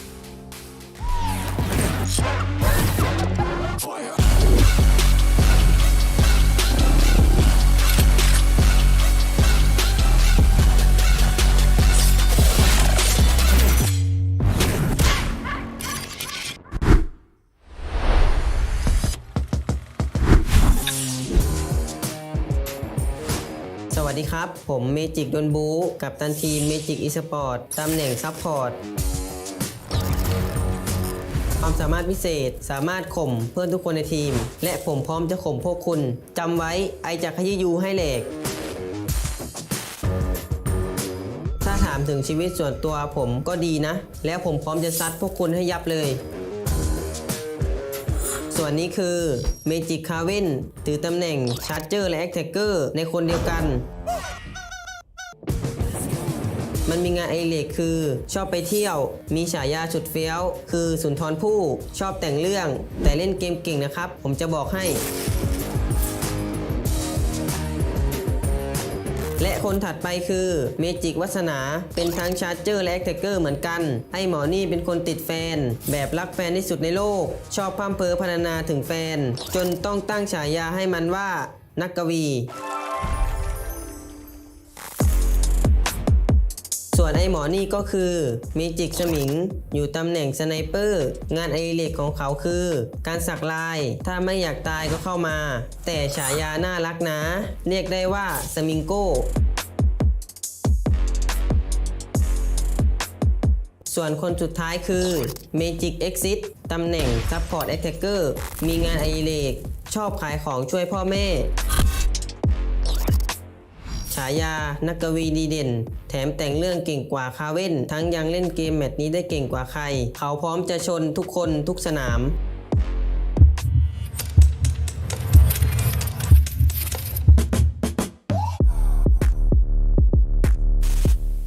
พวกเราเมจิกพวกเราทุกคนเปรียบเสมือนมังกรยิ่งใหญ่และฟาดได้ไม่ยั้ง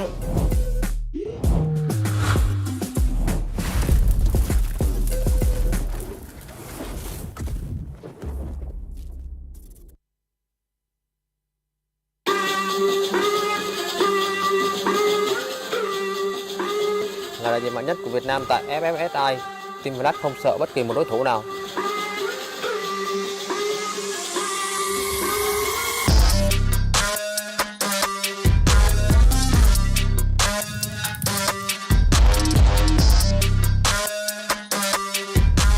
Muốn hỏi về chiến thuật sao? Và đây mình chỉ cho ít bài. Muốn thấy ác quỷ không? Đưa màu 1887 đây. Với 4 chức vô địch tại Việt Nam, sức mạnh của chúng tôi không phải dàn bừa. Kinh nghiệm của Team Flash sẽ để bẹp tất cả. Kênh 4 nhiều rồi, muốn xem highlight kênh 8 không? Thôi, không nói nhiều, hẹn gặp ở chung kết.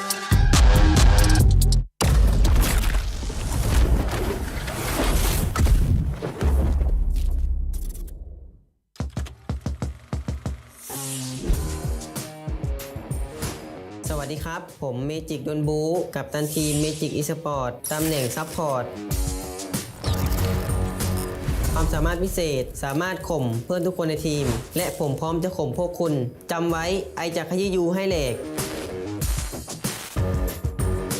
ถ้าถามถึงชีวิตส่วนตัวผมก็ดีนะแล้วผมพร้อมจะซัดพวกคุณให้ยับเลย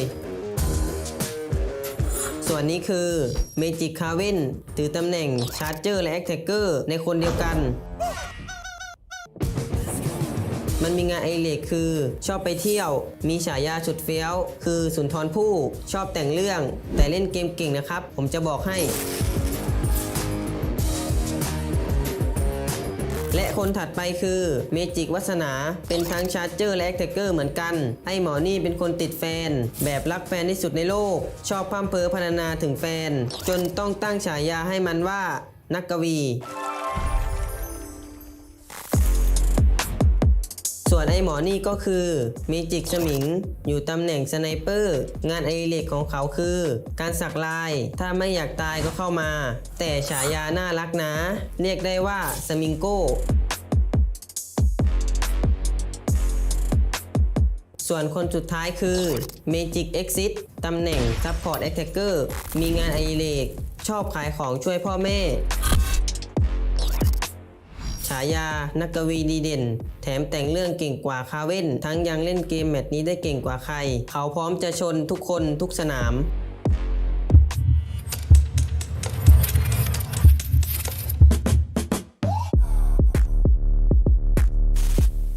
พวกเราเมจิกพวกเราทุกคนเปรียบเสมือนมังกรยิ่งใหญ่และฟาดได้ไม่ยั้ง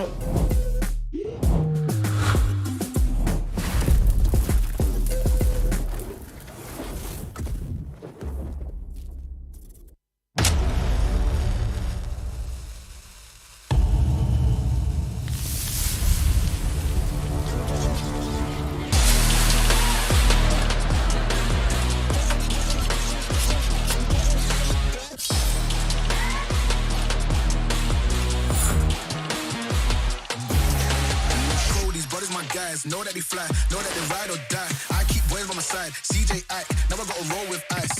No rush, go on, move dumb. Pushing, so I move dumb. Peace and love, turn to peace and gloves. Now you gotta do a run up. Generations.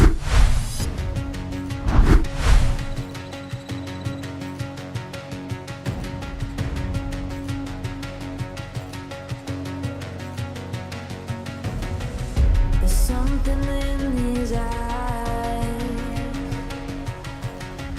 There's a storm then, but it's written in the sky. Let it break me till it's over. Won't let it shake me, no.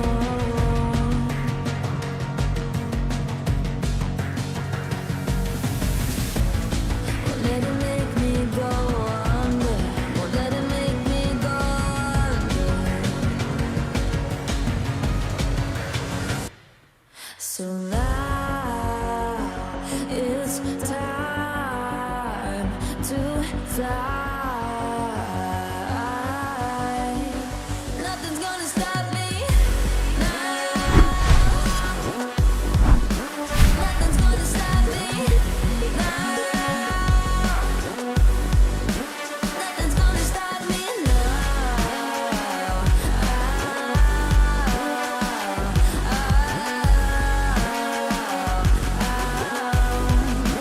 Nothing's gonna stop me.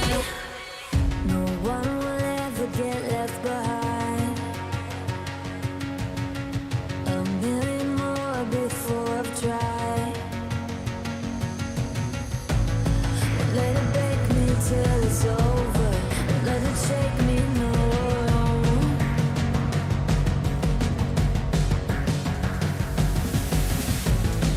Let it make me go under. Let it make me go under. So now it's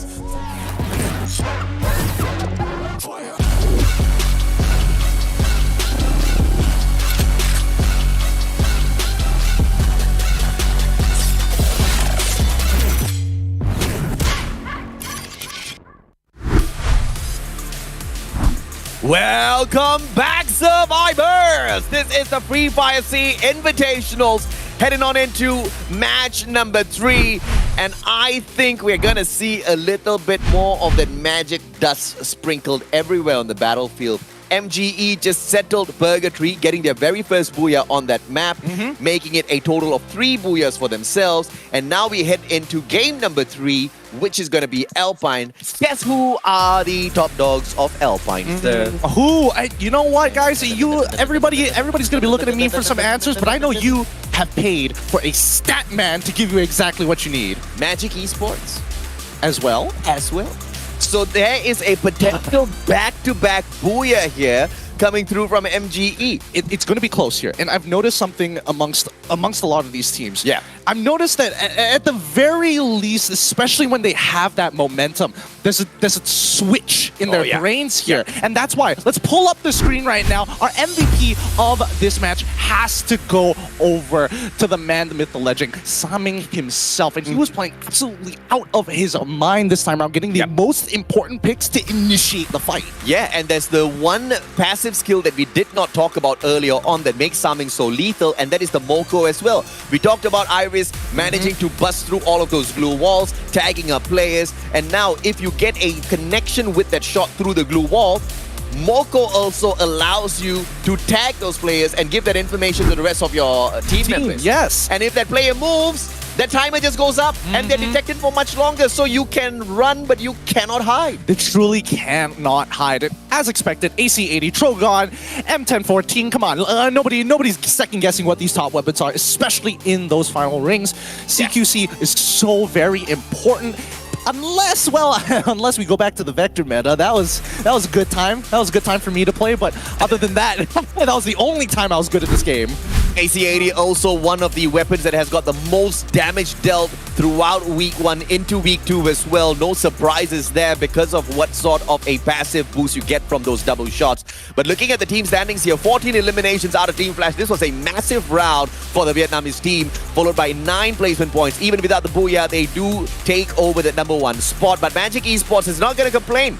They get the booyah, and now they set themselves up for a back-to-back. And there is a big potential that does go ahead to happen. But EVOS Phoenix and Sty Squad, the 2-time world champ, still manages to maintain that number 1 spot with 0 booyahs to their name today. Yeah, I don't think they mind too much. Overall, they know that their positions are generally secured. They want to get a good feel of every other team out there so that when it is game day, grand finals day, they cannot miss their shots. But if we're talking about teams that maybe EVOS Phoenix is going to keep an eye out for, let's look at our top 3 teams to look out. Obviously, for Phoenix, they have one less team to worry about because unless they really don't like themselves, Magic Esports and Team Flash are the ones you need to keep your eyes out for. EVOS Phoenix thus far does have a booyah on Alpine, but so does Magic Esports. And once again, Magic Esports is just the forerunner when it comes to the amount of stats picked up on this map. They lead in that number 1 spot with a total of 65 points claimed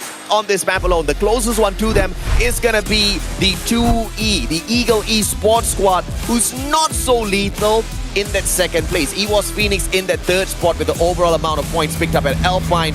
Based on those stats, we can roughly say exactly who's going to make their way towards that final circle. But I really want to see a back-to-back from MGE. Absolutely. Now, it's now or never. Map number 3 here in Alpine. If you want to take a risk, this is the map to do so. With so many different levels of verticality that you have to worry about. Choke points, depending on where the circle is going to be, is so detrimental, especially for gatekeepers. You can literally have 2 squads in the same building, gatekeeping the exact same team. That is the most frustrating thing to deal with. Genesis Dogma, LGDS tagging right there behind them. Alpha, Bruce, you're following the wrong team, Bruce. Oh, he's fine. Don't worry, he's Batman. Bruce, Watchtower to Bruce. Sir, you're not Batman. Come back. He's a superhero. He's still going. I don't know whether it's one of those techniques where you really want to make your opponent go deeper in towards the compound, but the first couple of kills are already coming through, and Alpha already finding one. Can he get a second? No. GRC manages to get the trade back. See, Genesis Dogma here almost got 3 players taken down back to back to back. Kiki was super low, but managed to get that one final shot, and you have to give praise to Jazaria, who already had 2 players knocked down there, as well as Remind trying to get the deed done, but finally does manage to go down. Now, Remind It's not going to give away that one elimination point just yet. He's going to be used as bait, and Bruce does get the knock onto Yoss as well. Alpha has got a good opportunity here to turn this around. Dels now. This is Genesis Dogma with the most number of eliminations thus far. I believe they've got 2 to their name already, and nobody else is going to be stepping up, so Alpha better get the deed done. Yep, remember, no utils. Majority of them don't even have fully kitted out armor. It's tough. Oh, but they do get the Homer initial hit first, slows them down. Gotta make sure that these shots count. GRC just did one of the most unthinkable things. GRC dispatches a 2E, the second best performer of Alpine, which means they did it. GRC could just go up. Alpha dispatches Genesis Dogma. In the meantime, Farang taking advantage of GRC, leaving 18DA and Faiz all alone in here. Homer tags one up. Faiz is going to be expanded. 18DA has an opportunity as he runs away. Expand is in the compound as well. Expand can either choose to take down the final player of GRC or keep Farang a little entertained. And I think it's going to be the latter. Yep, they're going to take as many points as they can. Farang has been extremely aggressive in taking these fights. They want to farm as much as they can early on unless they collide here. Dear. Do they notice him? No, they don't. No, they're not just going to walk away from this, right? He didn't use his skill. Didn't use the pet. Does not get information onto 18DA, and therefore the guy gets away with the skin on his back. X-Roy and Zuez. Zuez, the sub-player for Team Expand. They don't seem to be running one of the better players out there, the one and only Cobra, one of the most lethal players out of Expand. Let's see what the sub-player can do with the AUG in hand. He gets tagged up already. Ice Grenade is going to force him away. Zuez steps on up. Come on, boy. This is where you shine on FFSI. Faiz with an M1014. It's a 1v2. X-Roy with a mini Uzi as well. Zuez steps on up. And he does manage to get the drop, but Jemba from the back with a mini Uzi takes down 2 players back to back. Nicely done. So Farang here will be able to clean this up nicely. Civil war occurring between the 2 Malaysian squads, but it doesn't really matter. At the end of the day, it's all about the points, and I can't believe it. I really thought Expand, when they got the initial trade, the pre-fire was good, but they couldn't deal with just the raw number of members pushing through into that tent. Zuez is a great player, but I'm not gonna pick him over Cobra, unfortunately, because of the amount of experience and, well, purely data that Cobra brings to the table, right? He is one of the most lethal players out of Team Expand.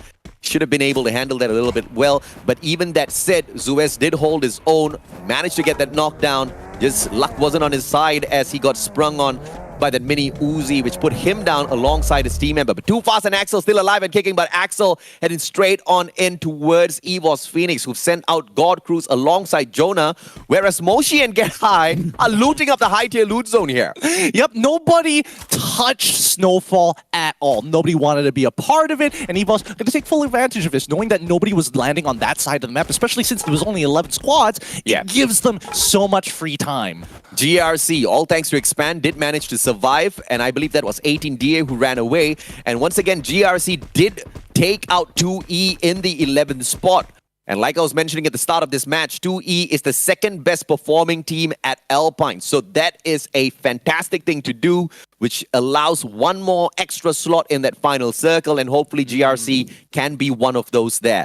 Now, one more player has been added on by GRC here, which means he bought the guy back from the vending machine, did not use a revival platform. So this is the insurance policy before he does go ahead to one of those revival platforms. I love what GRC is doing right now. Yeah, gotta maximize their odds here. No. No. He's visible. No. The firing line is shooting him out in the air. UAV also being deployed. They see it, but he's already on the ground. You hate to be the one who gets put under that line of fire, but hey, what can you do? Especially after what I just said about him. You gotta hate it, man. I'm sorry, Swiss. Better luck next time, brother.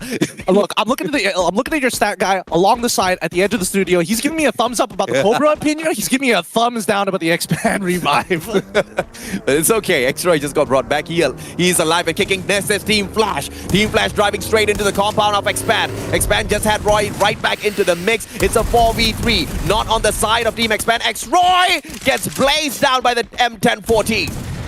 It's not over just yet, but they've already told X-Pan, you do not belong here. We're going to take your member. You have to run away. However, if they keep falling behind, they'll have to cross over this river, and eventually they're going to split two different directions too fast. Plus, we're just going to try to hold the front line as much as possible as Axel is on his way. He finds one pick, which is great. That slows them down significantly. If Too Fast wants to get on out of here and waste more time, even better, but he hears... The shot from Bloody didn't give him a chance. Holy mama, that was too clean out of Bloody. Jumps on out, takes the aim, gets the headshot. AWM always delivers in a position like that. You're not gonna miss it at all, and Too Fast is not gonna be picked up by anyone. He's the final remaining player on the side of Expand, has already run away yet again to play the game of Revival. Good on them. Let's see if they make it through. 18 Dia does bring back Fires. In fact, the full squad is right back. So GRC is ready to get into that final circle. Oh, man. Alpha is a team they definitely can take on, but it's going to be a long way to rotate in towards this next circle. So GRC really needs to think about their next move here. Yeah, and I feel like with Axel, he's looking at both top and bottom revives, and it's like they're not exactly the most ideal. If he goes for the southern one, it's so near to the circle that he's going to get his member shot once more. He goes for the top side. He knows for a fact that GRC has flown downwards. So now you're taking a 50-50 risk here. It's really out of his control. He's running out of the circle, but this is just the second one. But the problem is, in 15 seconds, the circle is going to start moving. And the moment the circle wraps around the next safe zone, the kind of damage you'll be facing outside of the blue is not going to double, but it will get slightly more painful. Hopefully he does have enough of those medkits on him to keep him alive long enough to help expand in towards this next fight as well. MGE with a one single elimination tries to tag up the McLaren. McLaren already up in flames just a tad bit, but no elimination coming on through Team Flash. Flashes by, and they're not stopping to say hello. Is that actually a McLaren? I'm not a car person, but I will say, I would say a sports car at most. Don't worry, I'm just going to name these cars wrong every single time. Look, the Mustang is great, but, but having so many members in one, you need to be able to rotate fast into this ring so you don't get gatekeeped so early on. And you know how EVOS plays. They play for the first three rings on the outer side unless they can predetermine what the last three rings are going to be and at least start playing from the middle. LGDS, on the other hand, they're going to have to deal with people of their own. Farang this time in the circle, forcing them out, in LGDS getting back into their vehicles, looking and saying, nope, we're not dealing with this compound right now. We've got cars. Let's go around. Let's find an easier way in. LGDS, everybody's got a vehicle. We do apologize. There's a tad bit of a technical issue. My mama, EVOS Phoenix catches the final player on the side of Expand. Doesn't allow that Revival expands him, pun intended. How are they so aware of these? They're camping these points of interest to be able to farm up these free picks. They have more than enough resources to tank the blue and get back into the ring. They have developed this plan for a while, and I think, you know, at least for them, it feels like they have all angles, all situations kind of planned out. Alpha now, outside of the circle, don't need to abuse this Revival platform, don't need to hang around here for much longer, but they don't want to rush into it, this next safe haven, and get shot halfway through as well. So they're going to try to play this down to the very final second. Bunker halfway there as well. They're going to have a quick moment of a pit stop towards this bunker. No, not even going to do that. They're like, next circle please. LGDS found halfway through. Jazaria takes that shot. Gatal manages to shut down Bruce. Fantastic acquisition of elimination point as they spot out LGDS. Roro tries to shoot Remind out of the equation, but finds absolutely nothing from that. Yep, Alpha, they've already found that pick, and they have the man advantage. They're trying to press it and escalate this as much as they can. LGDS, they have to slow it down, and the blue walls are going to come up to try and do exactly that. Roro, what a fantastic defensive maneuver. Runs on upstairs, lays out a maze of glue walls for the team to navigate around. In the meantime, that gives the rest of the team of LGDS enough time to back away. Roro jumps out of the window. Now it's a 3v4, and this is a fair fight for LGDS. Look at the Steppy being fought. Grenades are not going to affect them, so it's a straight-up gunfight that Remind has to take towards Roro. Roro erects yet another glue wall, wraps around the right-hand side. Remind takes a shot, 84 HP. Gatal drops you one. Can Roro get it? Answer is no. LGDS taken out in the 8th spot. Alpha still the top dog. Oh, a good array of weapons here. And now we look at Team Flash once more as they get into a conversation here with Evos.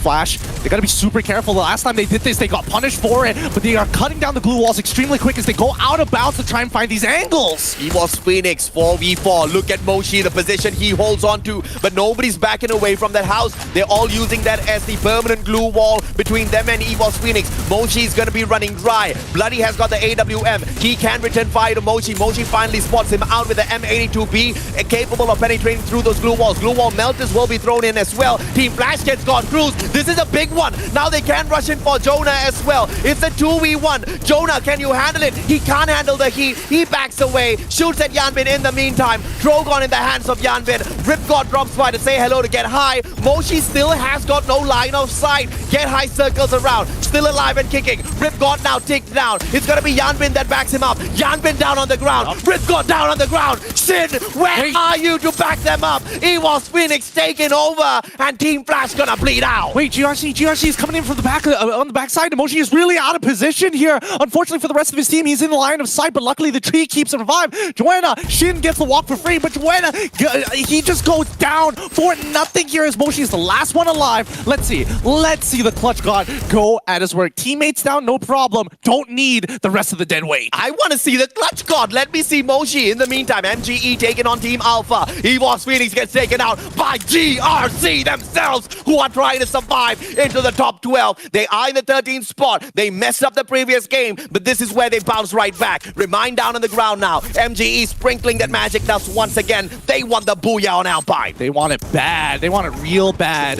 But we got 21 seconds before the next ring starts closing in, so they gotta finish this up quick if they want position. It's gonna be Ninetale down already for the count as Magic slowly conquers their side. Triple kill coming in for Seeming once again. Absolute monster here. Put up your glue walls. Do it again. Team Flash want to play troll, not under the bridge, but over the bridge, but gets knocked down instantly. Now Farang pushing on in for SBTC as hand backs away alongside Artemis. Team SBTC not backing away from this bridge. They want to take Farang on straight up, and they do get those shots. AC-80 will nail Fire's down. Jembal eliminated. Fire's taken out of the equation as well. Now Farang's just nowhere to be seen because Alif dropped on downwards, and he is backed up by another player. Neo goes by to say hello. Oh, are they gonna spot them out? No, they're hiding just behind the scaffolding. Artemis' hand. They're looking around. They know that there's no other place to be. They're dropping down the stage and just one more. He sees that hit. One more. He's gonna do it again. But Alif, wait, are they gonna check Alif? No, they're not gonna check Alif. They're gonna just leave him to die in that blue. But he's just gonna keep an eye just in case they see another member start speaking out their nose. He's gotta be very careful here. They're gonna get him. It's either he goes down to the circle,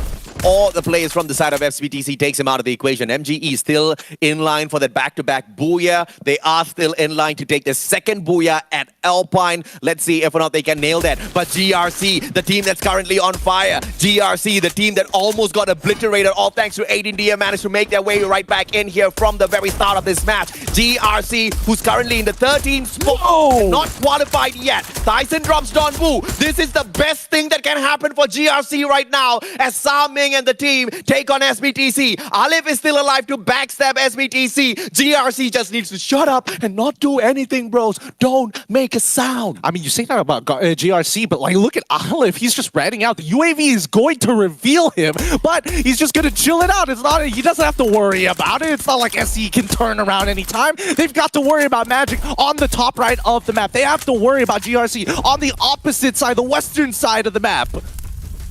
Things are tense. Alif says, maybe I want to run away. I don't know what he's doing. He's just running around in circles. Running around in circles, trying to maybe draw on the sand with his feet. SBTC still holding on. Circle starts moving. Everybody's pressured in. MGE flies straight in towards SBTC. This is a fight that GRC most definitely won. The rest of the players of MGE, they drop by as well. Liam on the right-hand side has got the Mac 10. Wants to toss in the nade as well. Alif gets taken out by Fires. GRC with the 11 eliminations. Now tosses in all of those glue wall melters first to take down the defenses. In the meantime, Wasana doing a number on the players of SBTC. Raz on the outside. He's is just waiting for someone to show up. It's disgustingly good how these nades have pushed them off of their top vertical, losing their height, and now they're forced to run in towards them inside the ring. Razi, he goes down with the grenade launcher. They're aware of the weapon now, and Seeming on the other hand tries his best. Fire Sea needs to be able to secure it. The Chrono drops down his trigger, and it's just enough to buy him time to drop the glue wall. Fire finally goes down, but Liam has an off angle here, covered up in the glue wall. It's gonna be 100 here. He gets in a quadra to clean it all up. GRC with the second booyah on the final day. From no booyahs to 2 booyahs. From not being able to make it into the grand finals. For sure as hell being one of the top dogs from the bottom to start climbing up ever so slowly. Never stop believing if you are a friend, if you are a fan, because GRC can deliver no matter what. And my oh my, once again, from not being able to do this throughout the whole group stage, they show up on the final day. Indonesia, stand up, because GRC finally wants to play. And this is just the nature of competition. There's always going to be one weak point with the team, and for GRC, it was that early game and recovering from that early game. It seems that they figured it out nice and dandy. Let's look at the highlights one more time here. Because honestly, this early game was so bloody, so fast, because so many teams decided to hard drive. Alpha, for an example, so making that GRC run, almost actually wiping the squad and recovering from the damage. Alpha helped out GRC by taking out Genesis Dogma, who most definitely know their way around Alpine as well.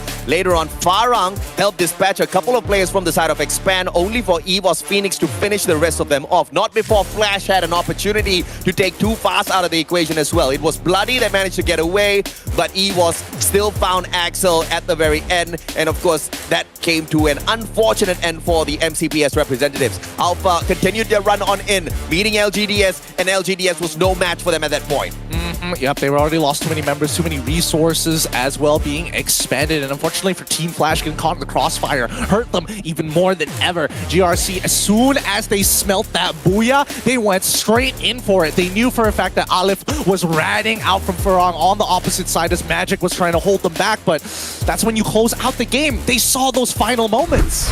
And you know someone has given up when he's just sitting down, staring out at the blue in a vehicle, not doing anything, not shooting, not getting out, not looking for defenses. He's just sitting there. He's probably trying to switch the radio, looking for a good song, and says a few last words, because the guy literally did nothing.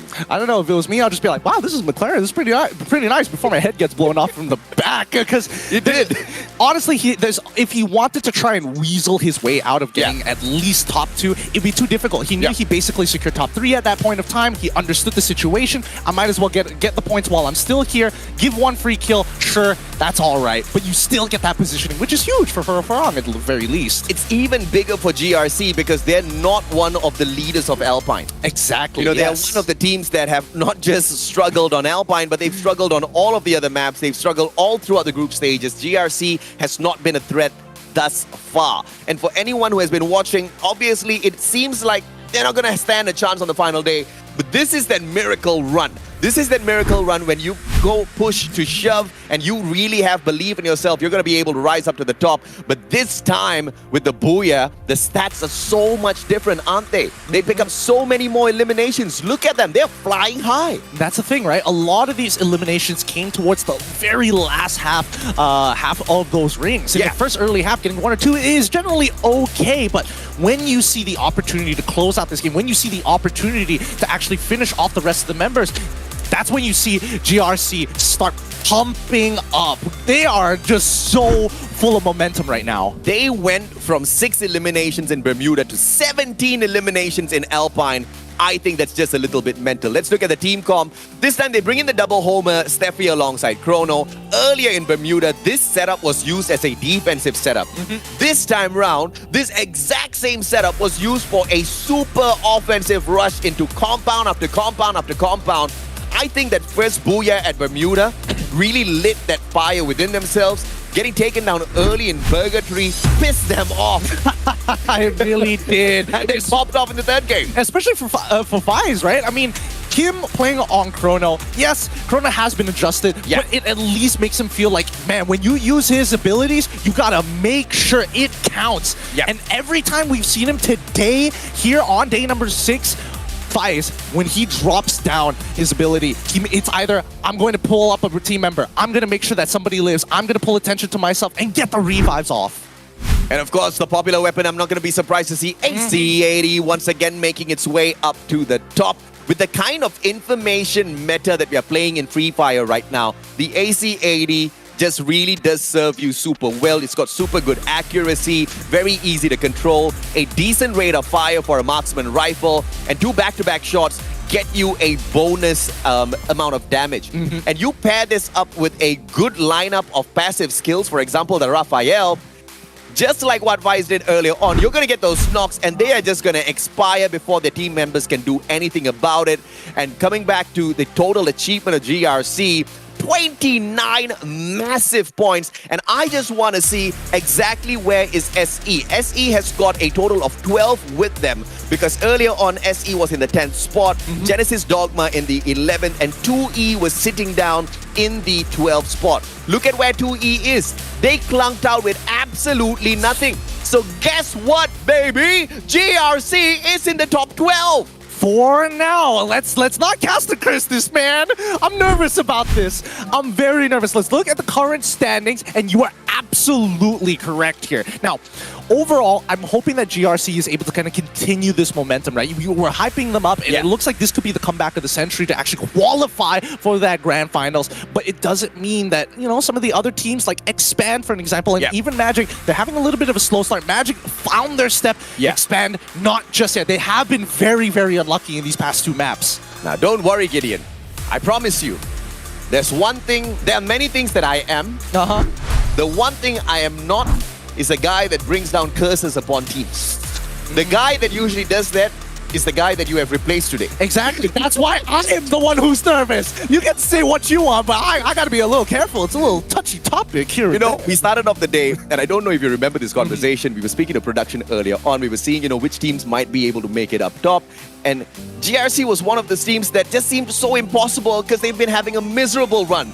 But now 2 Puyas out of nowhere makes it super possible. We gotta take a short break. Let's see if the GRC run continues.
สวัสดีครับผมเมจิกดนบูกัปตันทีมเมจิกอีสปอร์ตตำแหน่งซัพพอร์ต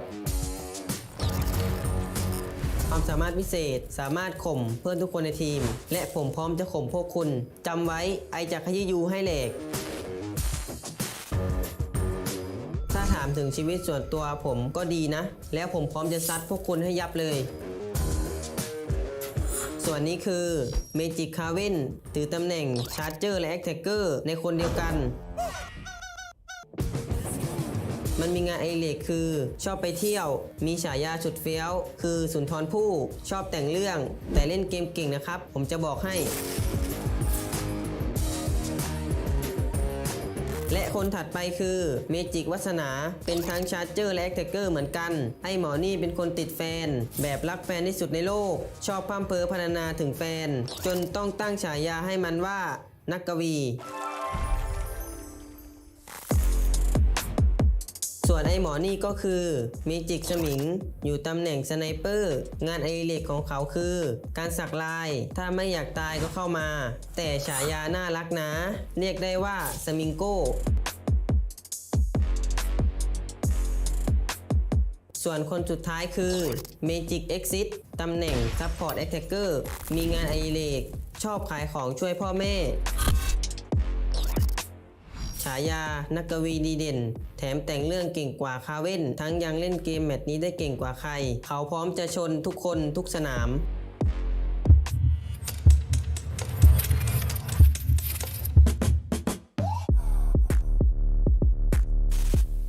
พวกเราเมจิกพวกเราทุกคนเปรียบเสมือนมังกรยิ่งใหญ่และฟาดได้ไม่ยั้ง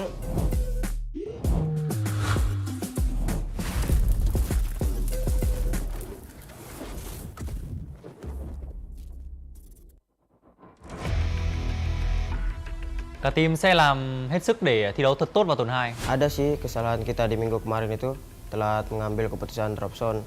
Ya paling untuk minggu kedua kita akan perbanyak evaluasi dan merubah gameplay.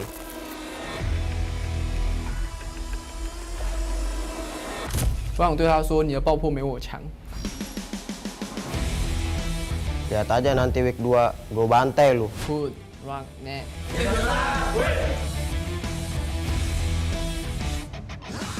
Mình rất ấn tượng với Genesis Dogma, còn với GAC Aphrodite thì họ chưa thể hiện được nhiều. With the double barrel, more little hot, glue wall melters come. Limit completely hot. They haven't. Buat tim SPTC sama LGDS, gue bikin kocar kacir lu.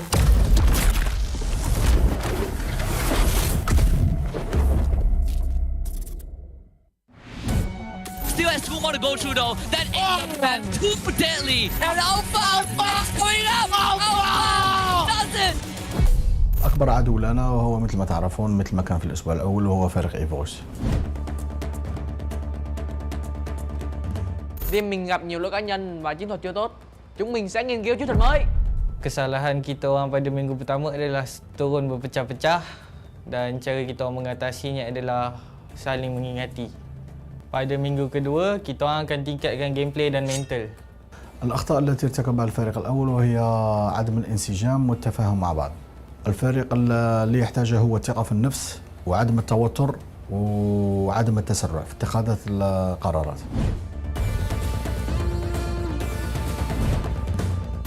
Minggu pertama Farang tengah healing, tunggu kita orang comeback. لم نخسر الحرب بعد، القتال لسه متواصل، سنلتقي الأسبوع القادم إن شاء الله. Nếu gặp Farang và Alpha thì cho Eagle xin 8 điểm. ขอบคุณ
know that they fly, know that they ride or die. I keep boys by my side, CJ Ike, now I gotta roll with ice.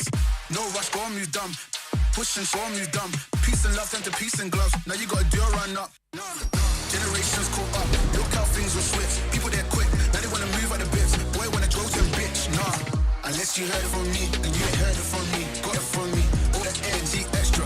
They always see me with the hitters. Job, leaving the beaters alone. Me, with a squeeze, I get no feelings involved.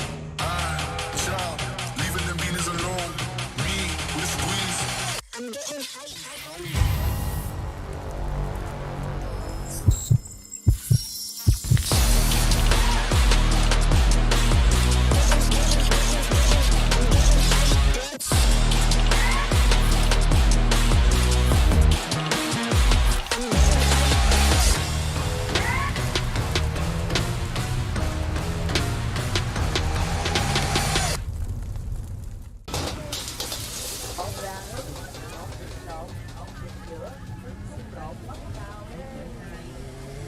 Cho một lẩu Thái anh ơi.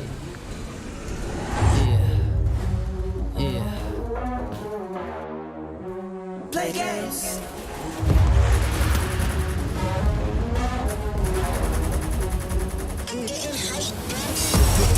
Yo, crank that volume, turn it way up. Get your weapon, get your blade out. Damage, then you gon' pay up. Yo, crank that volume, turn it way up. Get your weapon, get your blade out. Damage, then you gon' pay up. Yo, crank that volume, turn it way up. Get your weapon, get your blade out. Damage, then you gon' pay up. Play games.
Thứ duy nhất mà SE sợ ấy chính là các đối thủ tại FFSI quá yếu và không có đủ khả năng đấu lại SE. Mùa này là mùa của chúng ta. Overtime.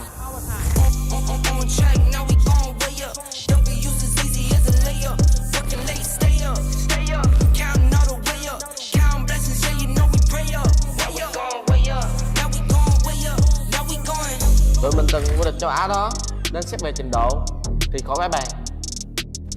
Ai đó cản tôi lại đi, nếu không tôi sẽ càng quét bản đồ đấy. Các bạn nên nhớ, ai là người loại Evox Finance ở FFSI. Xuống tiền của mình cố gắng 5 sâm, bạn chạy đâu cũng dính à. Một mình tôi thừa sức cân cả team các bạn.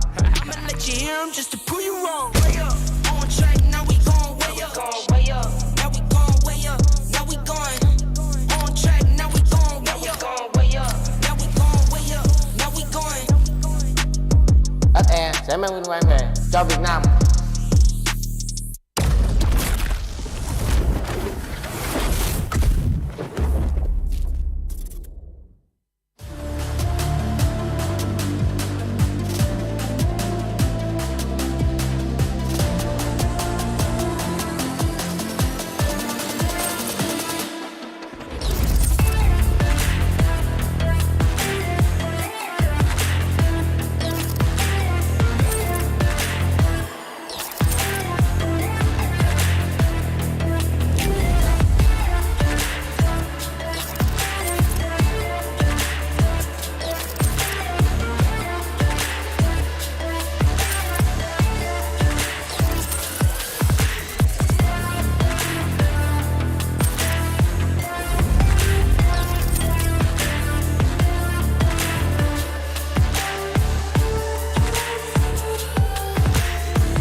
So now it's time to fly.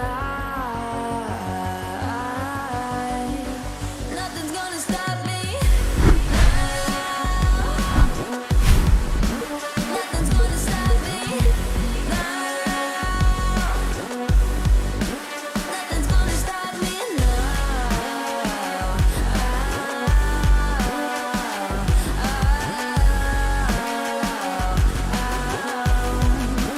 Nothing's gonna stop me.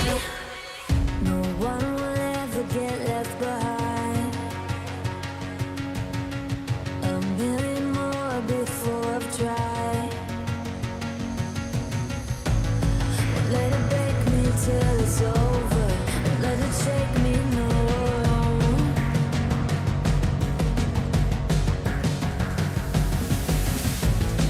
Let it make me go under. Let it make me go under. So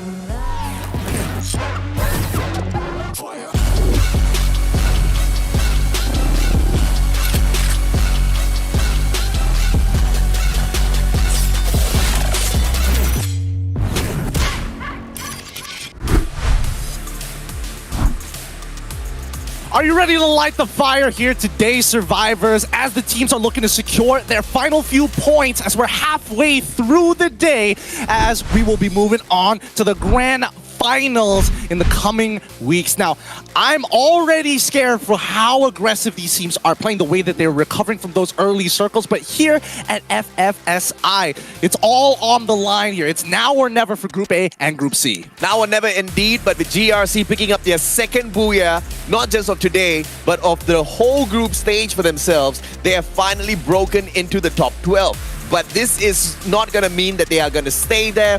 Teams like 2E can still rise back up to the occasion and kind of knock them right back down to get relegated by the time we make it out of today. Because today is the final day of the group stages. It's the final opportunity for these 11 teams to put their best out there. Yeah, and no, it's great to see that, you know, teams still are remaining to their identity. So let's have a look at the top teams to keep a lookout for, as we've already gone through 3 maps. There's only 3 maps left. EVOS Phoenix, Team Flash, and Magic Esports. And we know for a fact in map number 3, it was up to Magic Esports essentially to give that win over. They're in such a compromised position. It's a great thing to see these 3 names here, because I actually wanted to highlight them as well, because when you look at the top 5 within the Nextera performance, EVOS is there, Flash is there, Magic is there, but guess who else is there? GRC, baby! I'm seeing the stats man, he's just like giving me a double thumbs up. He is excited for this too, and I can tell why you are, as we're going to be rotating into this map. Are you ready? As we broke at the halfway mark of day number 6, as we're going to be dropping, let's have a look at the flight path. Nextera, as we open up this game, it's going to be a super fair flight path from Museum all the way down to Mud Site for some mudslinging a little bit later on. You know Decker Square is going to be super hot. It is a hot zone for a drop, and it's now a high tier loot zone as well on top of everything else. Yeah, I would highly suggest that everybody keeps in mind these points of interest across the map, especially whether the shop is in, more so the shop than the revive centers, mainly because a lot of teams have been, well, like to camp around these revive centers, get these free picks off of these stragglers who get in these early engagements. MGE is one of the top teams within Nextera, but Farang can't make a difference for themselves. Farang has been struggling all throughout the competition, and if they want to make some noise before they do not make it to the grand finals, this is their opportunity against one of the top dogs. But as you can see, whenever you drop into Nextera, this is a constant. God Cruz goes out, and he brings their sub in. All right. Let's see how Magic is doing, as they've already found that first initial pick onto Farang. Nice. Unfortunately, isn't going to be in the same place. It's, oh no, 2 already down. It looks like the first guns are not that great. The Bison's only going to do so much here, as he manages to find one in trade. Farang might be able to pull this off as they get the kills for themselves. And it looks like Saming, he's not having none of this. Farang, they win out in these early trades. It's usually when the third parties get involved that they start losing more members than necessary. For For this fight, I'm on the Farang hype train mainly because I do want them to take MGE out of the equation. MGE is definitely going to be in the grand finals, but if MGE is out, there's an extra slot at that final circle that maybe GRC can occupy. In the meantime, it's going to be 2E, a team that's now struggling, fighting their way back into the top 12. Because of the performance out of GRC, 2E has been pushed into the 13th spot. That's relegation zone. Not a spot that you want to be in, as Genesis Dogma taking a lot of damage on their side. This 2v2 against Alpha. They've been going back at it against Alpha each and every single one of these maps so far. Yeah. Somebody's going to back off, and now they realize we're past the halfway mark. We cannot afford to keep taking this damage, but this contestation point, this point of interest, the shop, this could be the big difference maker if one of these teams wipes the other. The bigger loser here obviously is going to be Alpha. Genesis Dogma is pretty safe for the time being.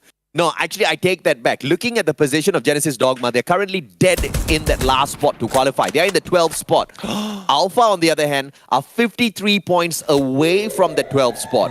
So Genesis Dogma has got more to lose. If Alpha takes them down, Genesis Dogma is going to be absolutely pissed. They're going to get the revive off. They had one member to slow down the members of Alpha, and they can't see this beam of light within the inside of that compound. So they have no idea that this is going on right now. That's a little bit of a waste coming through from Alpha, but at the same time, if you do look at the situation, if that player drops right back in towards his compound at Graph Labs, which he does, and Remind takes yours out of the equation, he says thank you for the revival, thank you for the extra point too. Yep, again, first people who get those revives, and especially when you're holding the outside of that compound, you have all the space to play, and more so, you have line of sight, something which Alpha does not have, and they've already wasted the goal to get the initial revive. They lose a member again. They bring back one at the very least. This time, hopefully they can actually recover from the damage like we've seen GRC do in these past couple of maps. Home attack Stelz slows him down just a tad bit, but he is not going to be too tickled by that at all. Alpha from afar. Gatal takes those shots as well. Alpha, can he get this execution? He's calling forth Gatal for a little bit of backup. Gatal's a little late to the spot, but he is going to be able to get there either way. Alpha's going to keep Dels just a little distracted for the time being. AUG in the hands of Dels. Gatal drops by too fast on off screen. Earlier engaged with Raz finally gets that knock as well as the elimination. Oh, that's beautiful. Beautifully done. X-Man, finally some luck handling on their side, but Genesis Dogma is still in this continuous long form of attrition. They've already expanded the revives. They've already utilized the money as well. They have to start backing out. Can he? Is he going to get shot from afar? Nope. The plays from the side of Alpha did not take advantage of that. Now, as Kiki backs away, I understand what's Alpha doing. They don't want to get super aggressive because they still have hope. Alpha still wants to make it into the top 12, albeit it's going to be a very, very difficult thing to do. They need to get potentially 3 booyahs out of the next few games. And guess how many games we've got? Only 3. They're running out of time here. Let's see whether this grenade is going to get the information that he needs. Doesn't get too much out of it. Hopefully, especially when especially with this close range weapon. It's so annoying because we're seeing that Genesis Dogma, they're trying to slow them down while another member has gone off to try to get a revive elsewhere on the map. He knows this is going to be a point of contention, so Kiki, it's all up to you to just put as many bullets in Alpha as he can. Kiki's just dodging left and right, just dealing with both of these players with the Parafal as well as that sniper. Parafal now. Oh, what a tag by the Homer! Slows down Kiki! Perfectly executed by Remind. Beautifully done. The timing, he was trying to jump. Wait, no, this war. Oh, no, the war has taken too long, and the Alpha members caught out in the open as LGDS has come up to clean the mess left by Dogma. Oh, this is a disaster. If Alpha thinks they have a chance to scratch the top 12, LGDS has the right to think of the exact same, for they only are 1 point behind Alpha, currently in the 16th spot.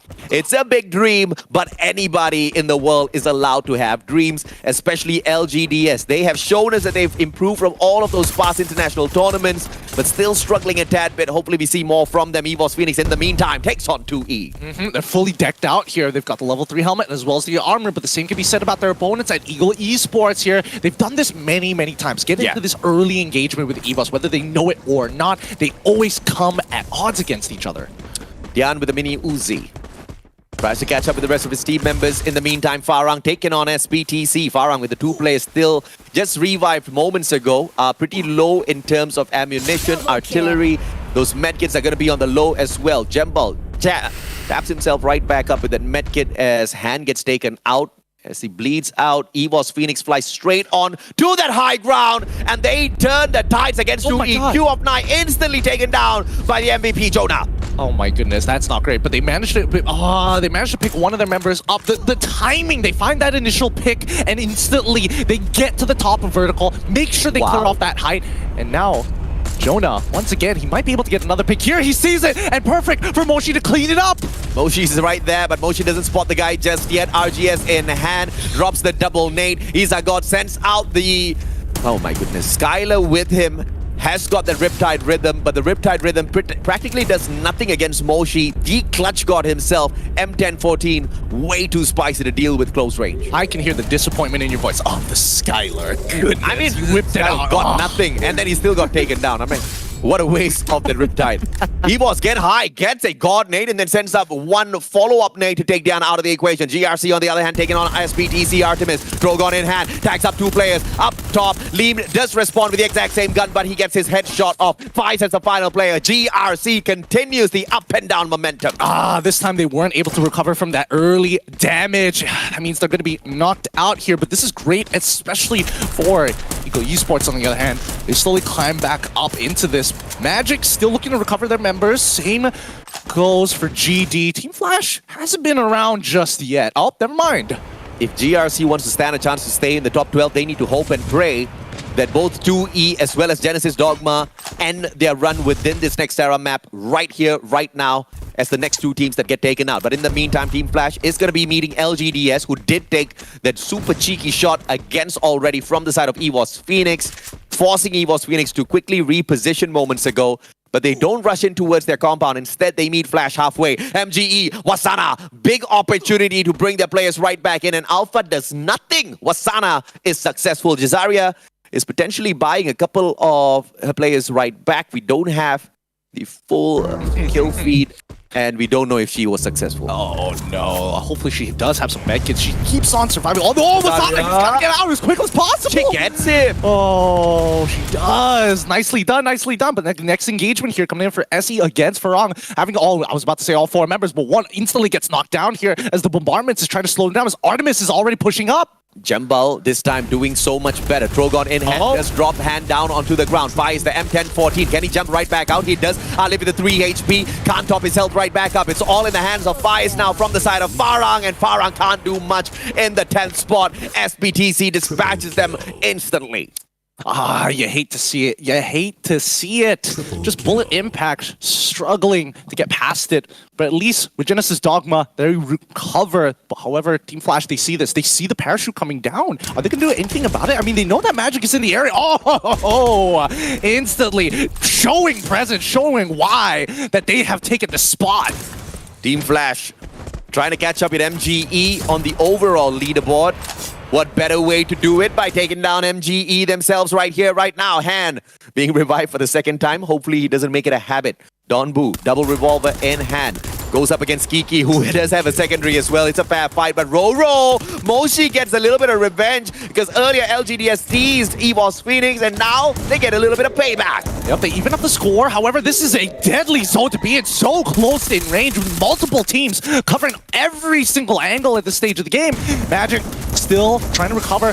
Both having that crossfire is great, and they managed to get the punish off of it. The Rats don't want to show themselves as they're slowly getting cleared out one by one. EVOS is going to walk on in, sees SE, says hello, drops the cluster grenades, and pushes them out of the compound. Nice grenade to the wall on the right as well. Neo just cannot find a re-access into this building. What a well-timed shot! And that's exactly why you want that sniper in your hands. Izagot from the other side as well will not be able to back away. Expand, losing Cobra off screen in the hands of Yanbin. Team Flash still the bane of Expand's existence. Yeah, Artemis, he is caught out in the open here while the rest of his members... Oh, he launches out just in time. Does he get shot out of the air though? Nope, no angle, no lineup, and he's out. Artemis with Tyson as well, both still alive.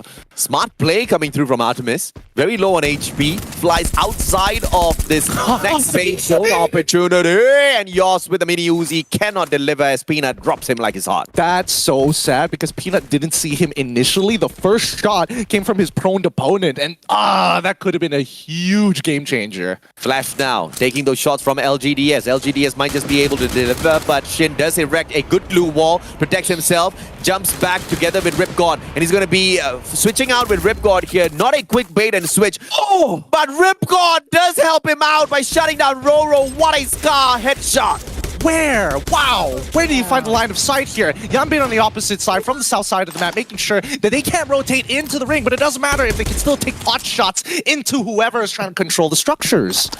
It's going to be tough here, as we do see the cluster grenades all coming out, trying to break down the glue walls. Nice and slow. Eagle Esports able to get 2 rebirths in this game already. 2E. Eagle Esports needed 4 points to jump back into the top 12. And they needed to make sure Genesis Dogma does not pick up too many. Genesis Dogma is out already, which means the 12th spot is now claimed by the Eagle Esports squad. In the meantime, SC gets taken out of the equation. Bloody finds Izagon. Yanbin's going to continuously tag up all of the players with his Groza, one of the preferred assault rifles you want to have in your hands. LGDS with the 7 eliminations already heads on in towards this next circle. MG is going to meet them halfway, and they are split across the map with Saming not beside the rest of his team members. And he's the star player that needs a little backup.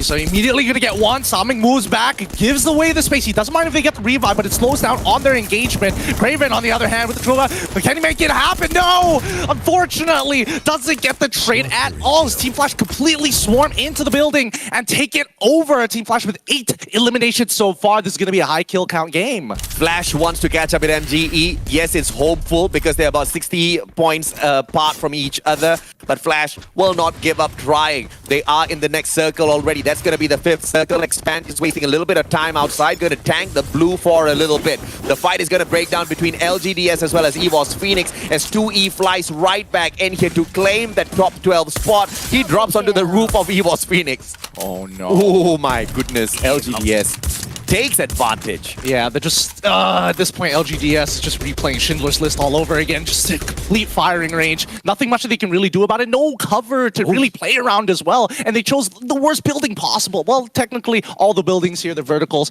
are not great, but at least with the EVOS house, you can play with a slight height, but you're exposed to both angles. But EVOS, very smartly, already in the ring, already a position that is very ideal for them, especially since they can put 2-on-2 on either side to keep Team Flash and as well as LGDS under some kind of pressure. 4v4v4. It's now a game of wait and see. When you see, you shoot. Yanbin steps out. He gets shot at. It's going to be the one and only Jonah. Hey, T80, but the Woodpecker responds straight to his head. Jonah goes down. Get high drops by to save him, and nobody's going to be taking him out. But wow, the circle does not even get to him. It is a skill instead that drops Jonah right back down. Bloody's moving in for the finisher. Get high erects 2 glue walls back to back. Picks Jonah right back up. Get high doesn't get to save him the second time around. Bloody does get that shot in. And Team Flash putting great pressure on EVOS. EVOS, on the other hand, they're not taking it lightly as the rest of the members want to get him to Team Flash, closing in on the north side, while LGDS on the other hand, claiming the other side of the map. So already, and as well as Mochi, this time, Mochi, they got to work together here already. He's going to take the first couple of shots as you see he's Rip got through that window. Got to block off line of sight and hopefully try and make Team Flash collide with their opponents on the opposite end of that map. Melters are going to be coming on through. Is EVOS going to reposition? No, they are not. They hold strong.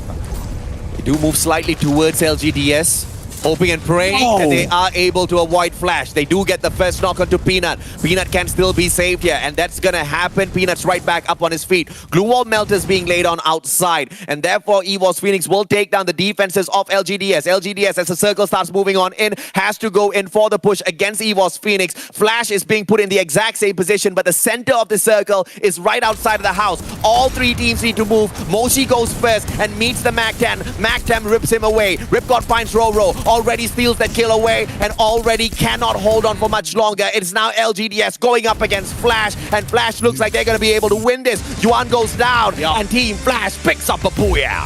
Beautifully played by Team Flash. Team Flash took the initiative to walk out first, bait as many shots as they possibly can, take a wide angle, and keep the rest outside of the center of the zone. Well done to Team Flash, and especially for Bloody. Second booyah of the group stage. First booyah at Nextera.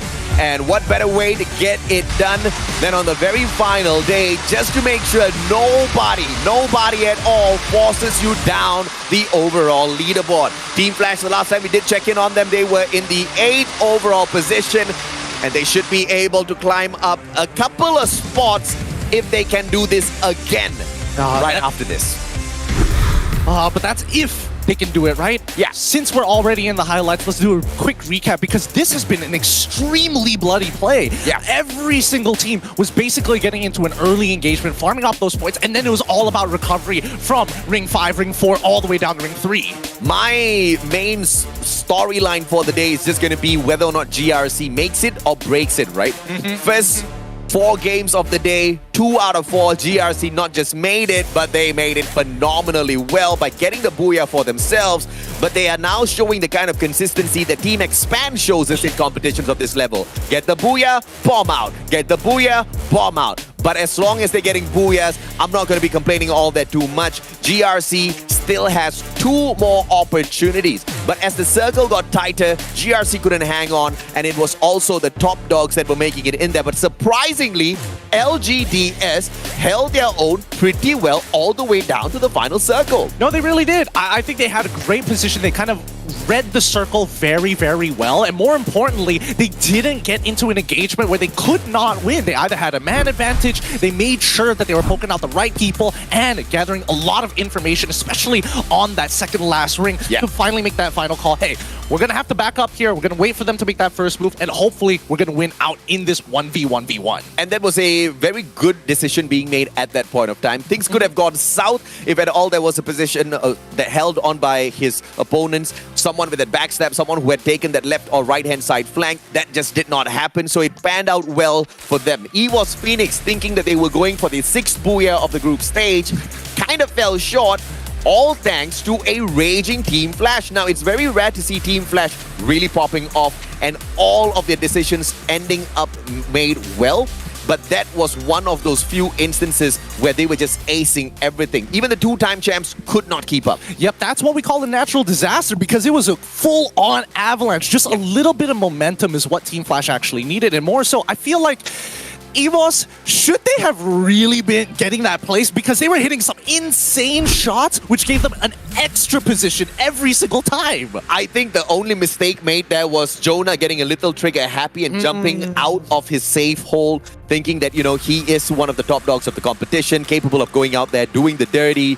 But Team Flash did him the dirty. Bloody picking up 6 eliminations alongside Yanbin and Ripgod with 3 and 4 each for a total of 13 elimination points, as well as the booyah. This was a massive one for Flash. It really was, especially when Shin ran out first with Bloody to support him on the opposite end.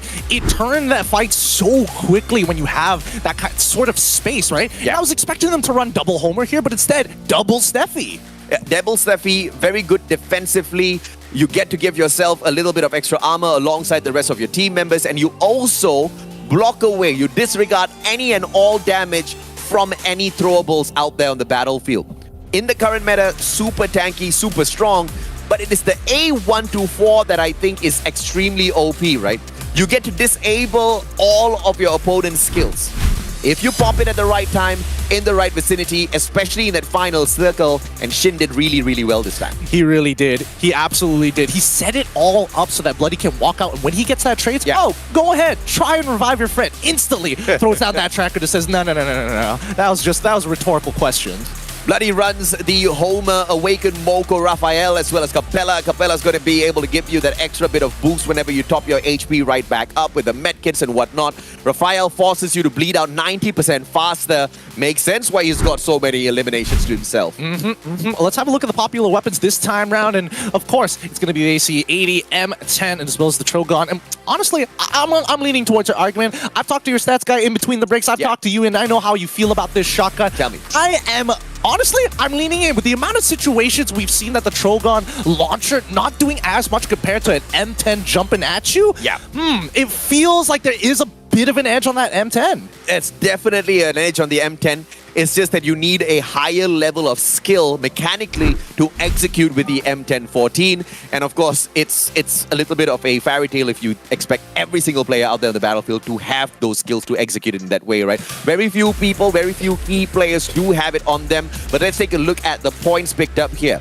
A total of 25 for Team Flash. Very flashy. They're not going to be able to replace MGE anytime soon, but they can climb up the leaderboard a tad bit. On the second spot is going to be EVOS Phoenix, and with this game, EVOS Phoenix actually takes back the #1 spot in the overall leaderboard. I mean, even though they're not getting those booyahs, they make it up with kills every single time. Look at that!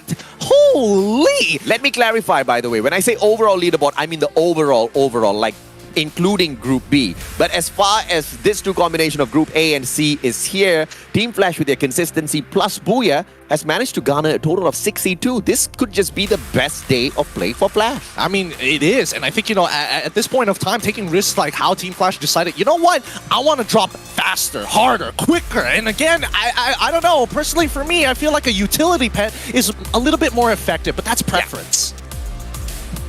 GRC Aphrodite getting the 3rd spot overall seems to be something that is great. I think it is phenomenal because we know the facts. The fact is they bombed out 2 out of 4 rounds and they still are in the 3rd spot, which means they've really hustled for 2 out of those 4 games. I would be a little bit more harder on them if this was not the final day of play, right? So I'm just gonna be all out GRC. I think they've done well. 2 more games. I think they might just be able to secure the top 12 for themselves. But in order to find out, you guys don't go anywhere. A quick short break and we'll be right back.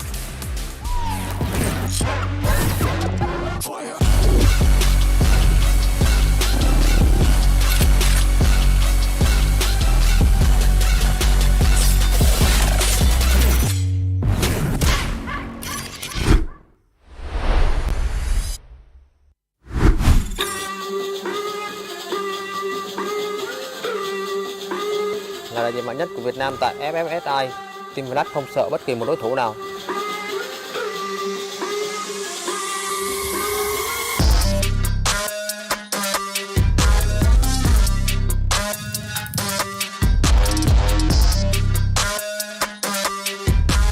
Muốn hỏi về chiến thuật sao? Là đây mình chỉ cho ít bài. Muốn thấy ác quỷ không? Đưa mà 1887 đây. Với 4 chức vô địch tại Việt Nam, sức mạnh của chúng tôi không phải dàn bừa. Kinh nghiệm của Team Flash sẽ để bẹp tất cả. Cân 4 nhiều rồi, muốn xem highlight cân 8 không? Thôi, không nói nhiều, hẹn gặp ở chung kết.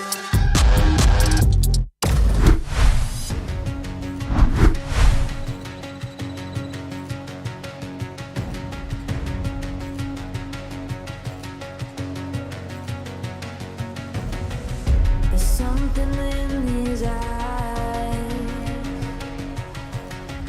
There's a storm then, but it's written in the sky. Let it break me till it's over. Won't let it shake me, no.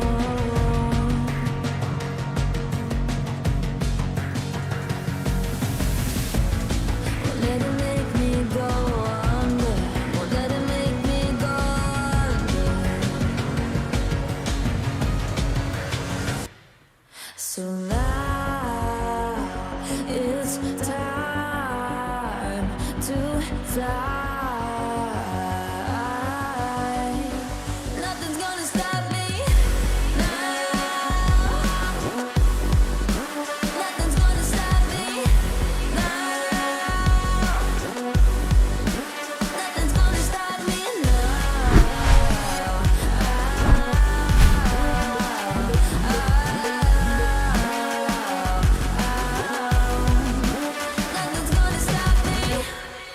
No one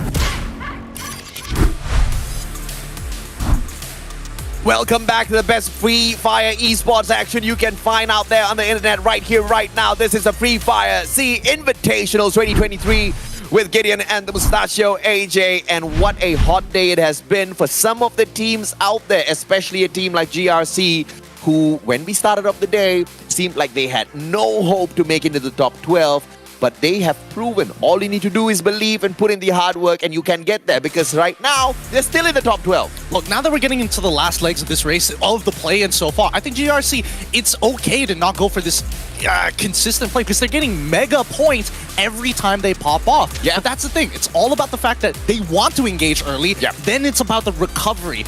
If a team happens to pick them off while they're recovering, they do terribly. But if they don't touch them, even just for 2 minutes, 2 rings, that's when they pop back in and get booyahs straight off the bat. And that's why I always say, if it's not broken, don't try to fix it. I think the great play for GRC was just keeping their heads down, keeping quiet, getting to that final circle, and then really popping off. I mean, if you're already going to be claiming 12 placement points, you don't really need a massive number of eliminations, albeit it can be extremely helpful. But of course, you want to guarantee that for yourself, because you are going up against teams like 2E. You're going up against teams like Genesis Dogma as well as SPTC, who are aiming for the top 12 alongside you.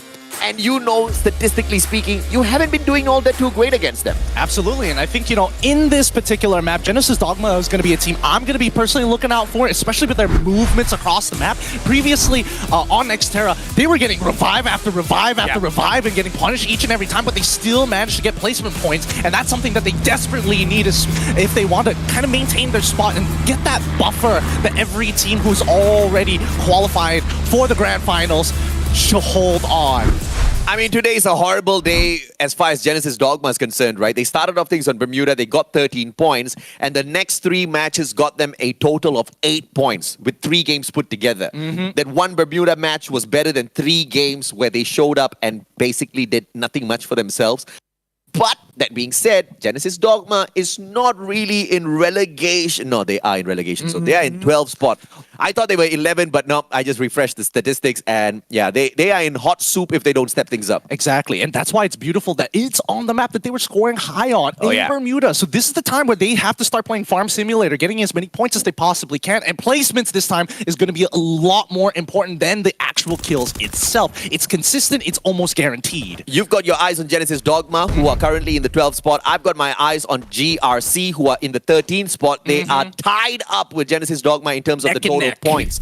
And now they take on Expand with Cobra down on the ground. This is a very rare occasion where I actually hope for a team to win against Expand, but that's exactly what's going on here, because GRC needs the top 12. Expand already has it. Can GRC rise above everything else and smash out Expand? With Cobra, the most lethal player, out of the equation already, it might still be doable, but 2 of the players from the side of GRC are just incapacitated. This is a tough fight to win. Yeah, I don't think GRC is going to continue up with this. They're already booking it away from that clock tower. If they can slow them down, that's going to be great. But now we're looking at Alpha, and once again, they find one member of Magic so far. Still, all their members are healthy, and their control...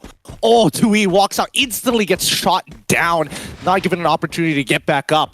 This is a blessing from the heavens for GRC. Fires! 2 back-to-back matches, GRC bite the dust. And now they're once again going to pray for Genesis Dogma as well as 2E to bite the dust as well, because they need this. If these 2 teams run away from them, things are going to get very dicey on that final match unless GRC can get a massive booyah. Exactly, and that's why Genesis Dogma, all right, we lost that fight, we don't have the members, let's go get those revives, we're going to get Kiki in as well as Dells back to life, and then we're going to focus on our positioning, because at the end of the day, that's the easiest way to get the points on, rather than playing your mind out, trying to hit every single shot. That could be relatively risky. Yos, everybody's splitting apart at Rimnam Village, just to make sure they can loot up enough. 2E is going to lose Diane to Too Fast momentarily. Cobra nearby. X-Roy is the one that gets the headshot. Quickly takes him out of the equation. 2E is not going to be too happy about that at all. They just brought Diane right back in here, and he's expanded once again. Farang, in the meantime, they find Alpha, and they are going in for the flush on the other side of the map. It's EVOS Phoenix on the approach. I mean, here's the thing. Alpha, they always like to give you that early space, make you feel a little comfortable. Yeah, come on into us. Get ready for that close quarter fight, as they're going to be looking for the positions of their own. Once they have no place to run, that's when they start turning back to fight. And I don't know, with the amount of noise, and I feel like they have some rough information about where EVOS is, that's why they're pulling back even further, willing to go back out into the wilderness and give up the structures. Remind is too far away from the rest of the players. Farang might not be one to worry about, but EVOS Phoenix, we do not have our eyes on them at this very moment. They might just be the threat to Remind as he holds down that open space. Now there's quite a bit of distance between themselves as well as Farang. In the meantime, we check out LGDS, who's taking a hot fight against SBTC. Oh, they find one so far. Hand is kind of pinned down on his position as the high ground is completely compromised from that angle. LGDS, it's great that they were able to find these shots, and the scope technically was blocking Hand. The timing could not have been worse. Hand, I don't think he's going to be moving out anytime soon. At the very least, if he is able to get on out of there, he can revive his buddies. This is just warning shots on behalf of LGDS's players, just to make sure nobody else steps into their high-tier loot zone at Bullseye. They want all this loot. They're not going to share it with anyone. As we look on by, looks like the only people who don't have a full squad is going to be Eagle Esports, but they'll eventually get it back up, right? Unless they're getting hard pressured, and we can see at least 4 Izagod. They are all spread across the map.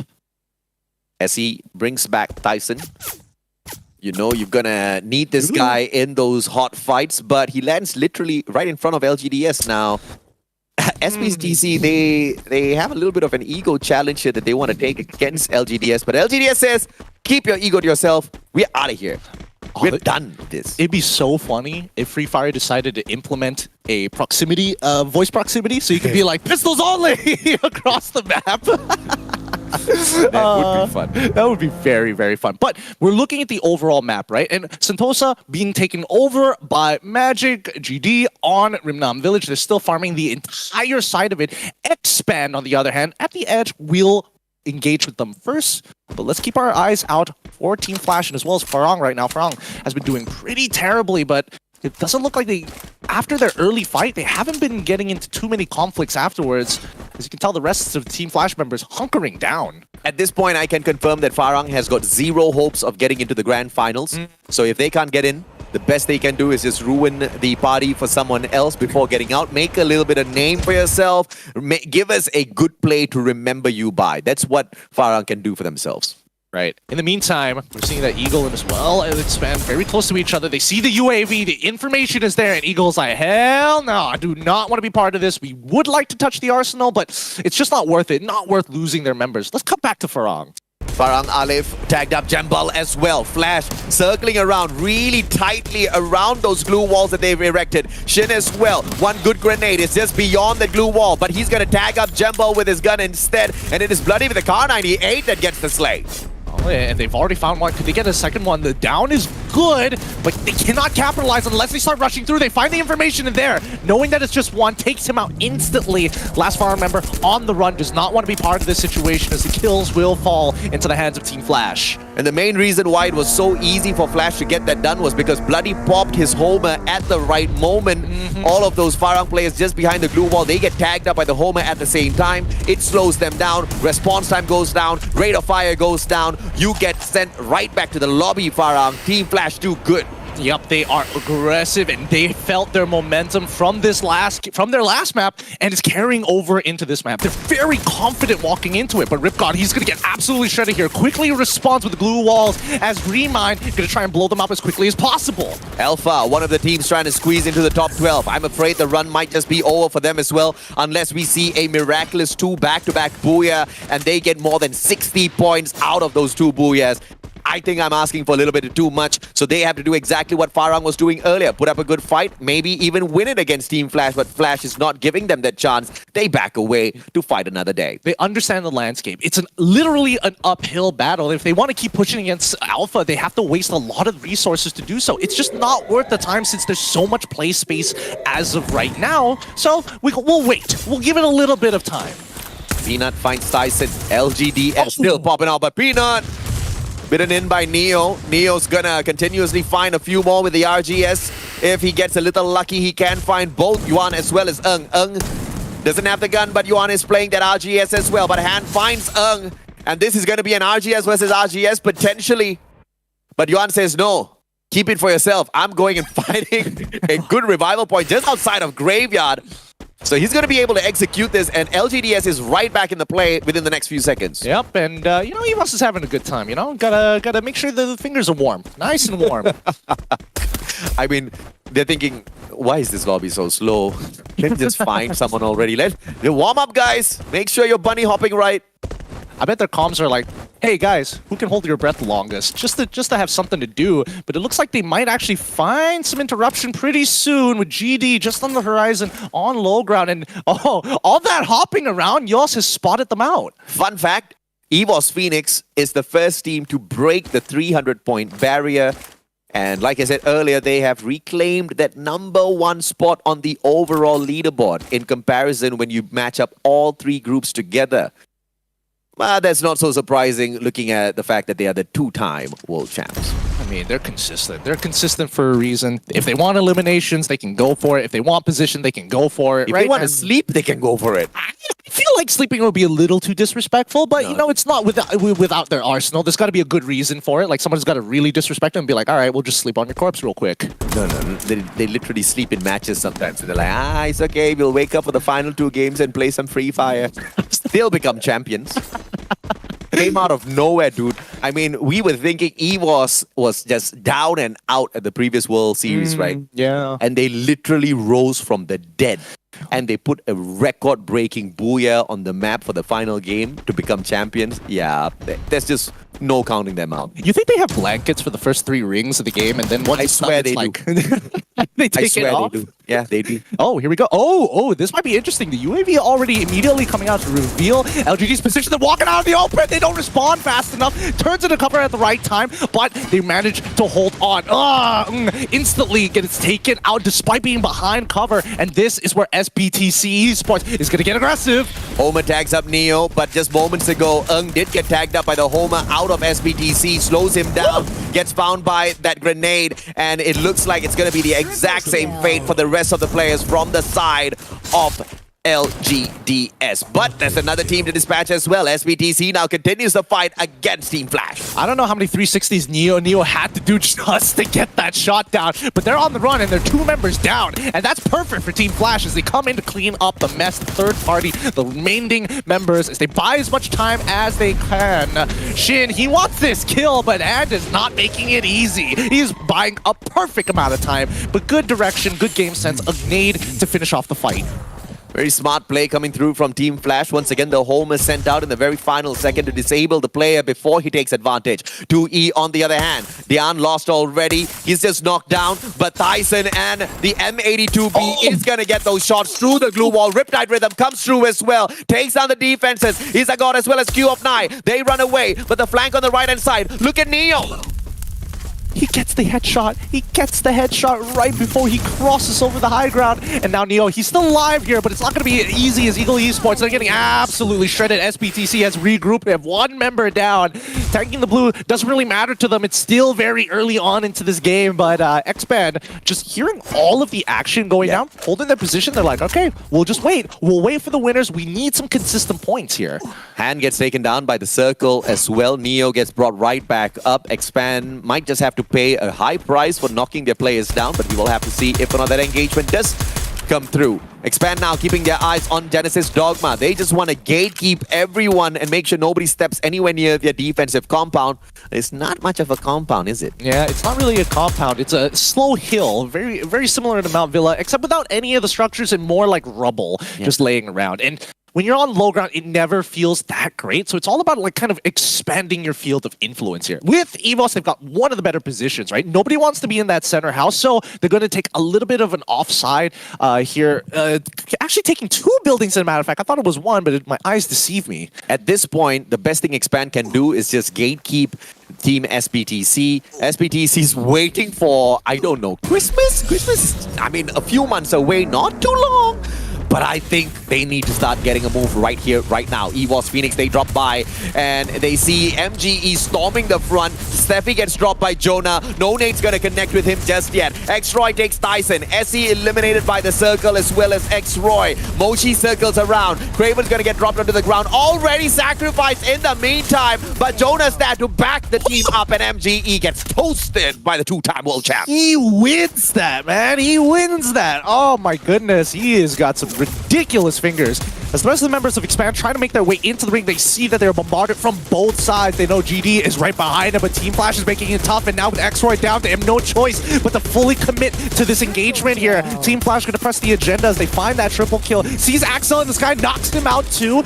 Don't have any opportunity, and it's so sad for Expand. Just didn't have the patience to wait it out a little bit longer, but also having no choice. And now it's going to be GD against Team Flash for the next conflict. Genesis Dogma taking on Team Flash.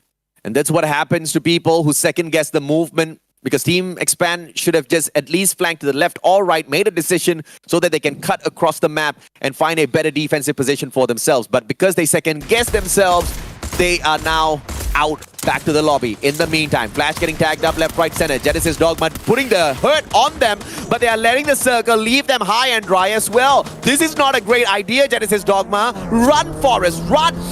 I mean, they're very close to it. Genesis Dogma going to out-heal the circle as much as they can as Dells goes on the opposite side, taking a real long way. Waits, and they do notice that Flash is going to take the roof.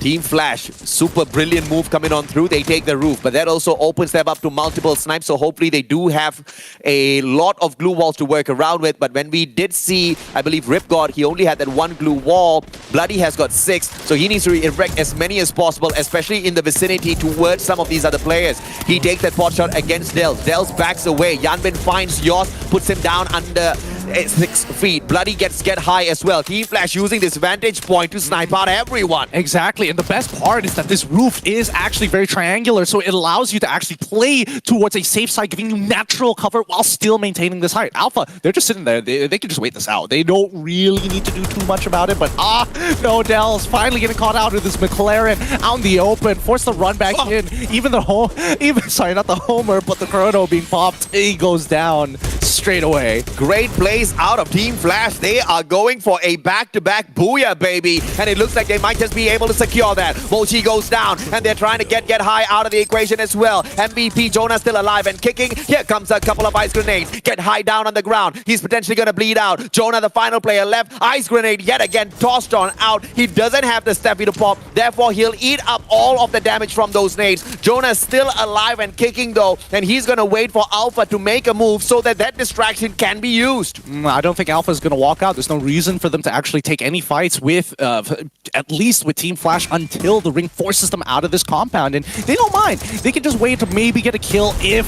Evos does make a hard peek. But no, Team Flash is going to push the agenda instead and start taking some low ground. Big brain plays by Jonah. But look, it's Team Alpha now trying to circle around Jonah to take him out. But Gatal up against Jonah. He gets stacked up by the Homer. Jonah needs yet another glue wall. He does exactly that. Now he's fully barricaded in. That Homer wears off. Jonah can move. Rate of fire comes on back. But Jonah's now stuck in a wall that he built.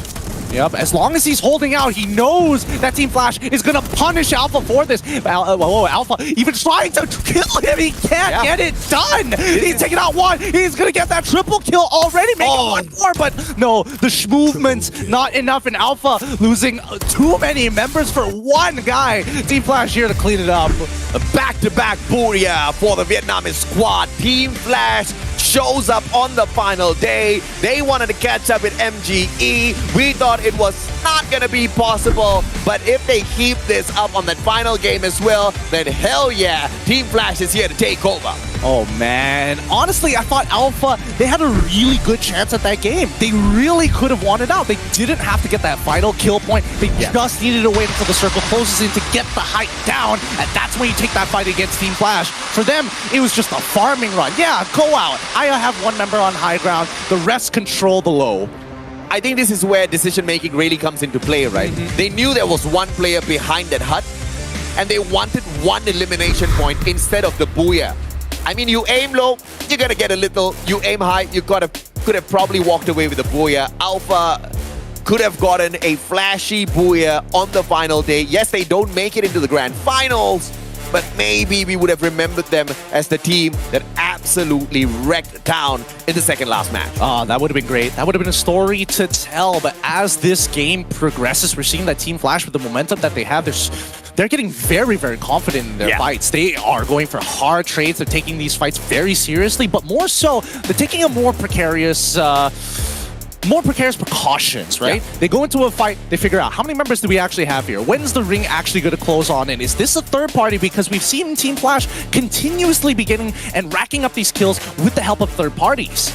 And we see how effective in the right hands that M82B is, especially when you run it with the Awakened Moko, especially when you run it alongside Raphael as well.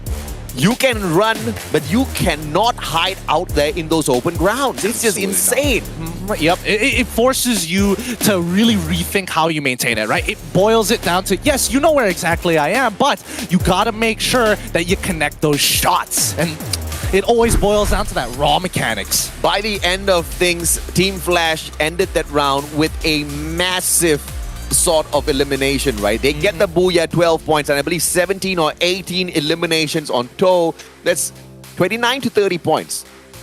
That's crazy. They're racking it up fast. And it feels like it's compound interest, like it's getting more and more each time they get that Booyah. Yeah, absolutely right. And Team Flash doesn't need to do this, but they just want to do this. Oh, yeah. Right? They want to climb on up. They want to make sure they catch up with MGE. A lot of the teams that are between them and MGE right now can't do much because they're in Group B. They don't get to play. They don't have a say. They already did whatever walking they did yesterday. Now they can talk in the background, and all they're talking is just praying, please don't overtake us. Please don't overtake us. But Flash doesn't care. They don't listen. They really don't. I mean, they are going to play as consistently as they can. They're true competitors through and through. You know, it doesn't matter what competition, doesn't matter who I'm fighting against, I will destroy.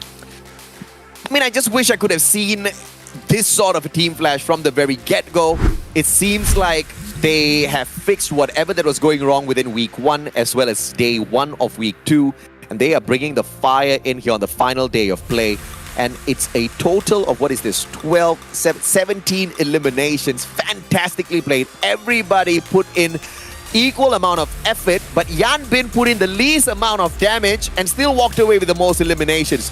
That is being very effective out there. He's a finisher. He's the person that you depend on. Hey, I need somebody to revive the rest of the team. I need somebody to finish off these kills so that I can keep on pressing forward. Yan Bin is that guy. But if we're talking about the playmaker, Shin, one headshot is all he needs to open up a fight, and the rest of the Team Flash bloody. He smells it as soon as Shin hits that shot. And this is the main reason why Shin is usually the first one to run into a team fight. He uses that A124, disables all of the passive and active skills of his opponents, and the rest of Team Flash rushes on in. They pop the homer, they slow their opponents down. Steffies that back up in case right after those skills get disabled, nades will fly towards you. So this is one of the perfect setups, and the execution out of Flash using this setup has just been phenomenal. Yeah, but that does mean that it's all extremely reliant on Shin to get either that first pick or to get into position without getting knocked down. And in this game, he's popping off real well, but it's very hard to predetermine who is going to be the primary target. This is such an aggressive setup out of Shin. He even has got the Awakened Alvaro here. You know exactly what Rage Blast does for you. Within the final second of detonation, that one grenade becomes a cluster grenade. He also runs the Awakened Moko. Awakened Moko gets you to tag up all of those players for 11 seconds, especially if they move. And with bringing Beaston into the mix as well, he gets to chuck those things pretty far. Yep, and that's how he wants to kind of clear out smaller structures. Yeah. The Trogon here coming up huge this time. The SKS as well as the Parafall. I don't know about the previous days, but have these guns shown up anytime soon other than today? Parafall, Trogon, yes. SKS, hello, my friend. We meet again after a long, long time. It's been a while. It's most definitely been a while, right? And in situations like this, I know for a fact that it's not I picked this gun by choice, but I picked this gun because nothing else was available around me, so I had to make do with what I had. The best part about taking out your opponents, going up to their bodies and looting them is to see an SKS and be like, I've been blessed. I've been blessed here today. 29 points yet again from Team Flash. I mean, Team Flash is on a roll, right? Earlier with the 25, now with the 29. Nothing can stop them. They want to meet MGE at the top. And with Magic Esports only walking away with 5 of those placement points, no eliminations, it just makes Team Flash's journey so much more easy. But the team that I was focusing on from the start of the day, GRC Aphrodite, they once again bomb out.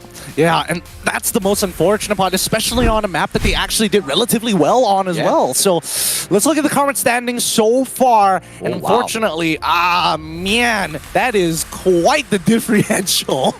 Is Team Flash going to break the record for the most amount of points collected over one day? I think they stand a fantastic chance of doing that. They really do. They really do. They've only got like the last couple of maps here to finish off the today, especially last leg of the race. I mean, that's only if they manage to get another booyah, that's guaranteed points, but how many kills can they patch along with it? 104 is the current record. 104. They barely need to put in work to get past 104. Randomizer though, where are we going to be brought to? It's gonna be Purgatory, where the teams truly get tested for some of the sins they've committed, especially you, GRC. Stop committing sins. Stop going down early. I mean, they might do it again here. It's Purgatory. This is their battleground, man. This is where everybody picks up Free Fire and is like, yeah, I like this game. I like this map. GRC, before we went into before we went into Bermuda on that reset, they were 1 point away from catching up with Genesis Dogma. Right! But because they bombed out, Genesis Dogma does get to run away from them just a tad bit. So GRC better put the hurt on everybody. In fact, actually, no, I take that back. They better keep quiet long enough to get into that final circle, because purely through placement points, they can do it. That is true. So we're going to have to see how that's actually going to be playing out as we come to our very final map of the day here at FFSI. Hopefully you guys are enjoying your time. We'll see you after this break.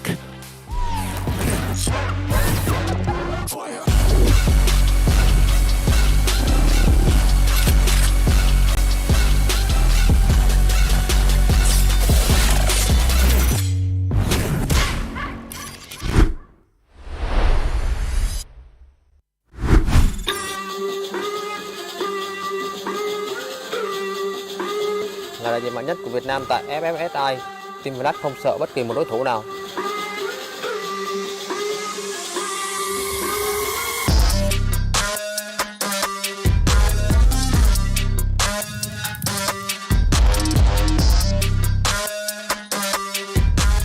Muốn hỏi về chiến thuật sao? Là đây mình chỉ cho ít bài. Muốn thấy ác quỷ không? Đưa màu 1887 đây. Với 4 chức vô địch tại Việt Nam, sức mạnh của chúng tôi không phải dần vừa. Kinh nghiệm của Team Flash sẽ để bẹp tất cả. Cân 4 nhiều rồi, muốn xem highlight cân 8 không? Thôi, không nói nhiều, hẹn gặp ở chung kết.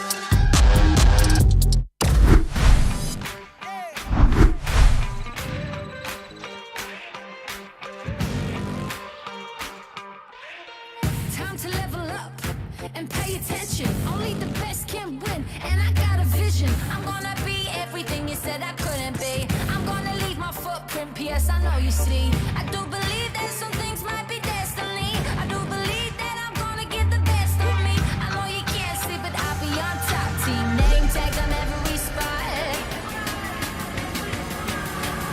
I'm going in, all in, everything on the line. Everyone wants to shine. I'm going in, all in. I got my crew right behind, and we would die for the win. One time we gon' level all in. 2 times we ain't gonna stop.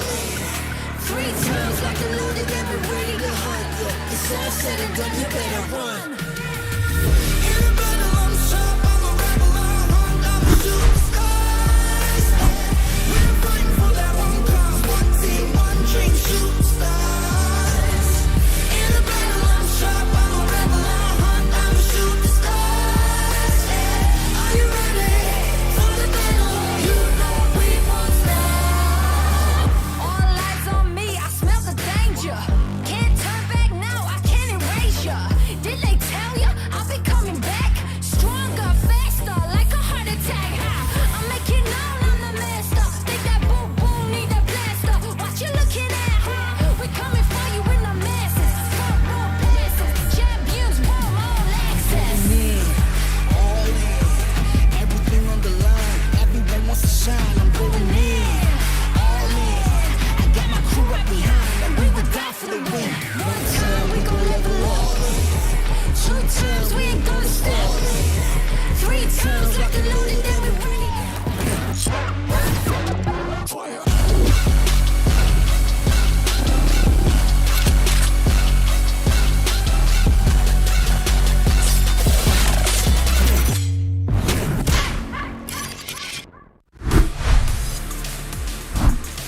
Are you ready to light the fire one last time on our final map here in Purgatory, where teams will honestly, very artistically, will predetermine their fate here in the play-ins? Will they make it through? Will they get eliminated? The fate is in their hands in this very final map of the day. My name's Ian Q. This is the Mustachio AJ here to keep you guys company in these very final moments. 3 more teams have managed to drop the ball, and they will be saying goodbye to the grand finals as well.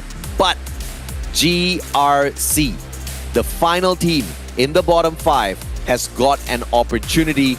They need 9 points more than the team that are currently in that 12th spot. And unfortunately for them, it's the team of 2E. Eagle Esports has not been the best and the most aggressive team out there, but they've been a team that has been able to do exactly what it takes to survive in the top 12. And we thought, comparing 2E as well as GRC is never going to be able to make it, right? But GRC brought out 2 booyahs out of nowhere today. Exactly, and this is where it gets really, really difficult for them, because they have to fight their natural instinct this time of fighting early. They have to maintain very, very low and slow and play for that ring. Those placement points are going to matter, and if they're going to stick to their own style, they have to finish off these fights, because teams like Xpad, Genesis Dogma, and as well as EVO's Phoenix, they are having an incredible, more than 50%, 67, 67, 75 top 3 rate. Yeah. I talked about GRC, I talked about 2E, but it doesn't mean just because GRC does well, 2E immediately gets knocked out of the race. Because Genesis Dogma has just 1 point more than 2E. So in a weird twist of fate, if GRC does extremely well, if 2E does well as well, and Genesis Dogma doesn't show up, then we are going to say goodbye to an Indonesian squad.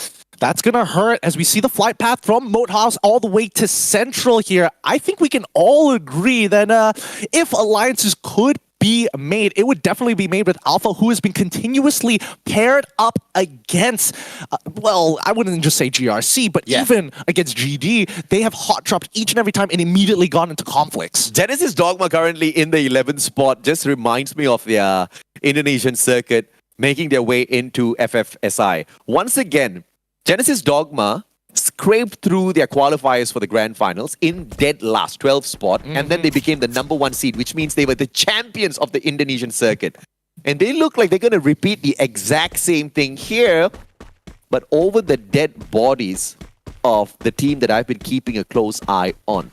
And if at all GRC is able to upset them, then things are going to get so much more exciting. The one upsetting thing is, of course, going to be that they will be knocked out by their own Indonesian brothers. That would hurt. That would hurt a lot, but even Dogma. more so. Okay, so it's going to be Alpha and LGD fighting both of these squads very early on, and immediately we see the first knockdown is down. Yuan tries to get the trade, but Kiki, he is doing a phenomenal job at the back 10. He still goes down regardless. Delcy's trying to save his teammate. Does he find the trade? No, he gets hit by the Homer just in time, but still able to jump peek and get the kill. Dels does manage to respond back extremely well. Now, he gets tagged up by the Homer. Homer slows him just a tad bit. Yoss is going for the revival platform already to make... He's abusing the revival platform for one guy.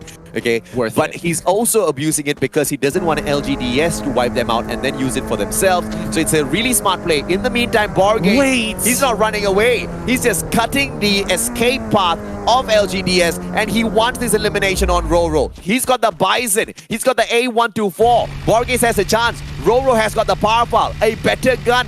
Roro might just be able to turn the tide against him.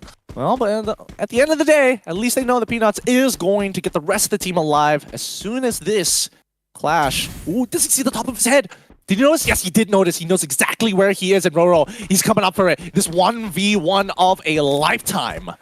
He just popped his A124. That means this chrono cannot be used. He is locked in terms of his skill. His car, Grand Theft Auto Free Fire version. Borgate still gets a nasty snipe with the M82B. The movement wasn't enough, but at least he has the insurance of his teammate going to revive the rest of his members. Peanut here to save the day. Okay, not the cleanest getaway escape, but oh no, he can't seem to get back up. Dude, if he is unable to get up that hill, no, he can. He'll be fine, right? A bit of a boo-boo. MGE going up against 2E. Big fight for 2E. 2E cannot afford to waste this. Is MGE going to help out GRC by dispatching 2E? It looks like it has started, but this is only Izagon. Izagon taken out of the equation. MGE wants to go for the hunt, but the question is, Dark Love already buying Izagon right back in. 2E is not going anywhere just yet. Absolutely not. They've repositioned across the map, and now they don't have to worry about it too much. MGE, on the other hand, gonna loot back up.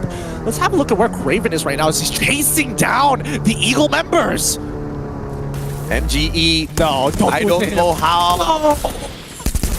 I don't know how much you got paid by GRC, but you were doing this job really well. Wasana takes Dan out of the equation alongside Craven, and they are still on the hunt. They want all the players on the side of 2E, but Dark Love is probably going to buy back the other guy again. Yep, once again, but they still... Oh, there's more on the other side.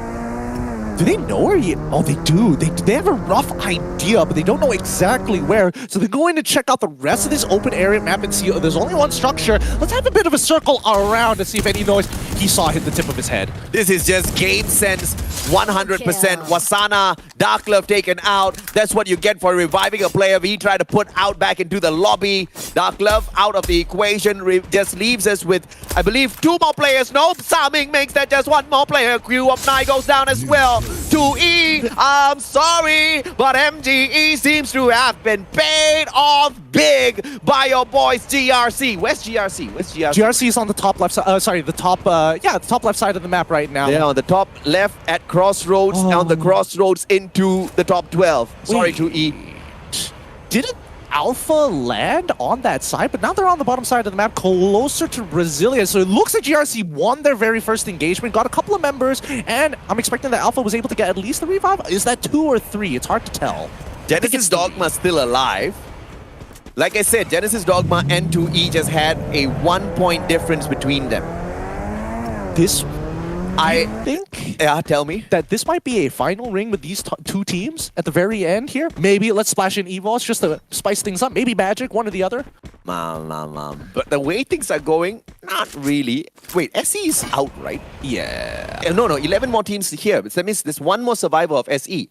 Wait, LGDS, Peanut is still on the outside of the ring. Peanut's outside. 2E still has 1. LGDS still has 1. So 2E's not down and out just yet. These guys just do not know when to give up. And obviously, you do not want to mess up your spot in the grand finals. Everybody wants a piece of the big pie. UAV is going to scan right across the middle of that map. Doesn't spot anyone in Brasilia, but will spot out Saming here and reveal the rest of the members of Alpha. Now, Magic and Alpha have been going at it. Whether it's the first engagement, usually around the 3rd engagement, that's when you expect to see both of these teams collide. And I don't think Magic, they're not hesitating for this one. They want to fight under the UAV.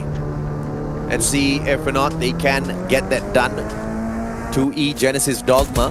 I need to correct my stats just a tad bit. It's not a 1-point differential between them. It's a 4-point differential, but potato, 1, 2, 4. It's basically a big difference. It's the same thing. MGE, Alpha's gonna eat a couple of nades. Wasana sneaks on into the time turner on the other side. It's gonna be Cesaria who runs into Wasana Strogon. Wasana gladly accepts her with open arms. Steps on by. Saming drops Remind. Gatal drops Craven. Back and forth they go. And now, without Craven in the mix, it's a 3v3, but Wasana circles around, finding Gatal as well. Now Alpha on the back foot. And this is why you don't want to mess with the Thais. The Indonesians, they're really, really good at these close-range battles here in Alpha. Not having enough of an opportunity to hold down the firing line. And you could see that at least with Dogma, they're getting out of there. They do not want to be involved with Magic. GE, yep, they're out.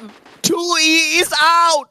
GRC, you just need to survive. Don't do it, GRC. Not against the 2-time world champ. Don't take the shot. Run, baby, run. Okay, Jonah, he's doing it again. Raz, don't peek your head. Don't look right. Don't look right. His face gets exposed when he does. And he knows where Razi is going to be. Someone please hot drop this engagement or this standoff between EVOS, Phoenix, and GRC. One guy is already on standby at the revival platform, like, guys, if things go south, I'm here. I got you, boys. This is. Raz is probably telling them, like, guys, I don't know if I can get out of this. Yeah, he's pinned down. He knows he's pinned down as well. But let's look at the opposite side as Expand. Oh no, Roy getting absolutely lit up here. Too Fast does not have an angle on the opponents of Magic, but yes, he does. Too Fast now sees an opportunity to fight back. Smart pop of that Steffi. Those nades were not going to connect. Yes, Too Fast does get tagged up just a tad bit, but he recovers in time as well. X-Roy going to keep a close proximity alongside his good friend Roy, and they try to circle around, flanking from the left. MGE runs out towards the blue, and they're going to tank the blue to avoid this engagement with Expand, and Expand actually goes in for the chase. I don't like this. I think it's good, because at the end of the day, Expand knew that they had way more space, especially towards that left flank on that minimap where Axel was. He covered any kind of ground. You want to go and loop around, you instantly get shot. And the landscape didn't help either. It's a little wavy, but generally Expand does have a slight advantage on this high ground. LGDS just outside a campsite as well. They can take pot shots against Expand, but I wouldn't recommend that. With Alpha getting taken out, I mean, even before they got taken out, it was an almost guarantee that they're not going to be making it to the grand finals. And so is the case for LGDS and Farang as well. No matter what they do, no matter what they achieve in this match, the grand finals is just a no-go for the two teams, but they can still show up big. They can still give us a reason to scream their names and remember them. The UAV is going to reveal basically everybody as the LGDS members are getting picked off one by one. Expand are not letting their foot off their throats just yet. They're willing to tank the blue for it rather than start thinking about going for Booyah, as they just want the points. Oof. Easy pickings, and Saming, as they are running away, they still find Peanut. LGDS out of it, but that was always the case. LGDS was not going to make it to the grand finals. Farang, same case as well. SBTC, on the other hand, they will be looking to climb up the leaderboard a tad bit more, currently in the 10th spot. Up against Farang, they want to take all of these engagements. There's a high probability they do exactly that. Yep, they're nading the inside of the house as far off. They need to start playing on the outer side. It's going to be Jembal. He's a little low. Jesmu quickly gets that glue wall down just in time as Artemis is going to peek the corner, and now it's close quarter combat. It's all looking very easy as Artemis finds his initial first kill. However, those frost grenades is going to stop him from moving forward. He's already lost 2 members, as we see from the opposite side. Let's cut back to EVOS versus Garcia. They got into an engagement. This is not looking great. Garcia has nowhere to run. No, they don't, but they do have the capability of picking up a few placement points here. They just need 9 points more than SE. Come on, GRC. Find a miracle play. In the meantime, Artemis drops Jesbu. Farang's getting absolutely annihilated by SE, but SE is not really holding the ground all too perfectly as well. Artemis the final player. Tyson taken out of the equation. Fai's gonna show up. It's a 2v1. Alin's head doesn't poke out just yet. The Groza in hand. Flash out of nowhere might save GRC. GRC is way too deep in this. If they can completely wipe off EVOS, and if SE dies just in time, they might be able to do it. Liam, he's already down to 50% of his HP. EVOS is not going to be that easy, but GRC, how long can they hold out for? Liam has got a grenade launcher.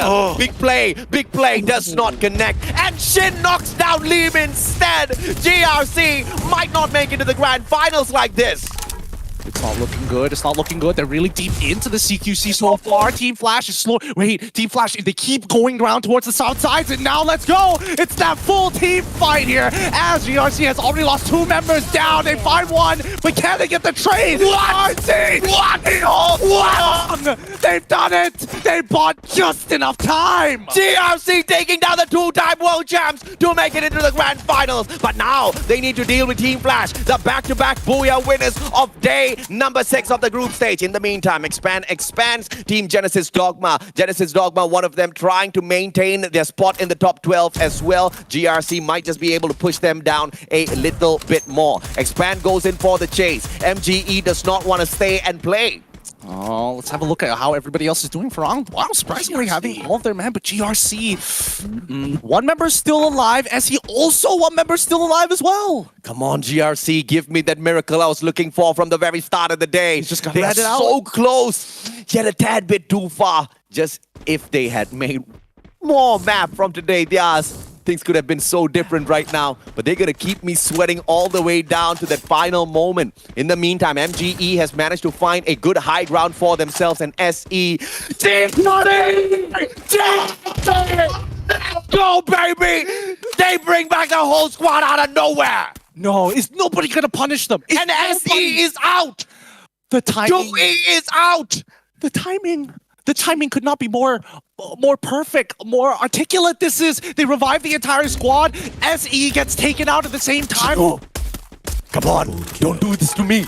Don't do this to me, GRC. Expand is not letting them in. Same goes for Team Flash as well. They're shooting down the members of GRC despite the revive already coming through. Just play the game of survival. Lean sneaks away, uses a haystack to block some bullets. Yes, that is physics right there. X-Roy circles around. Left-hand side flank. Will someone punish X-Roy? Someone please punish X-Roy so that GRC can make this. This is the dream run on the final day to make it into the grand finals. Kiki gets taken out. Oh, my bloody lord. It's Bloody himself taking Kiki out of the equation. GRC only have one final hope, and Expand has got that eyes on that hope, and GD is the one to get removed from the equation instead. We're talking about placement points. GRC still stands a chance. They have a very good chance here. They have to keep ratting it out, and it looks like Expand members have found Magic in a really precarious spot, knowing that Farang is already going into them, knowing that Team Flash is actually following up onto Farang's side. This means that all the attention has been pulled away. Pulled away from GRC. The miracle run still continues as Team Flash now goes ahead to engage out in the open against Farang. Jembao finds Yanbin. Yanbin trades out Farang, and Farang is down and out for the count. MGE runs away. Expand finds MGE. Oh my god! It's leave! It's leave from GRC! It looks like they might have just forgotten about the one member of GRC who's still alive and Expand. They find it, but they only know that Team Flash is on that opposite side. They're gonna give him that opportunity. They're gonna do it! And Team Flash, they've wiped out Magic. And now it's gonna be two squads going head to head, but nobody recognizes Leave. Oh, they shouldn't see him. GRC needs 9 points. GRC needs 9 points. If they get the second place, that's 9 points just from placements. Come on, baby. Expand going up against Team Flash. These two teams have been dancing the tango around each other for long enough. Too fast, 11 grenades in his pocket, and he's gonna send all of them towards Team Flash. Yup, and honestly, I don't know how many resources he has left because the ring is going to close and he's going to have to tank it. So, Expand, they're forced to run on out here. No, don't tank it so soon, GRC. As they're running on it, they realize that Team Flash is not looking at them. Team Flash not looking at them, but Expand is just aiming for that final circle. Liam tanking the circle as well. Liam, you get out of there! You can't lose your life right here, right now. Cobra fights Bloody. Bloody expanded already. Cobra does not get taken down, but too fast. Rip got out. Team Flash out. GRC out as well. Expand gets the final. Booyah! But my question is, how much did GRC pick up? Did they secure second or third? The kill feed right at the very end. I think they did secure that second spot. There's a high probability that happened. Oh my goodness. Expand finally finding the booyah of the day. They had a couple of unlucky rounds, but with this booyah, it just means that there's more buffer points as they've already basically secured play-ins. Oh my god. I owe X-Roy dinner because I don't know how in the world he heard me, but he did not take Liam out of the equation. He was like, okay, Mustacho, I'll leave him alone for you, man. I'll look at MGE instead, a bigger team. He got the ping from Maybank and was like, all right, got it, Mustachio, no problem. I'ma leave him be. Oh boy, I need to see these standings. But first of all, let's look at the highlights here. What an incredible game here. What an incredible day, man.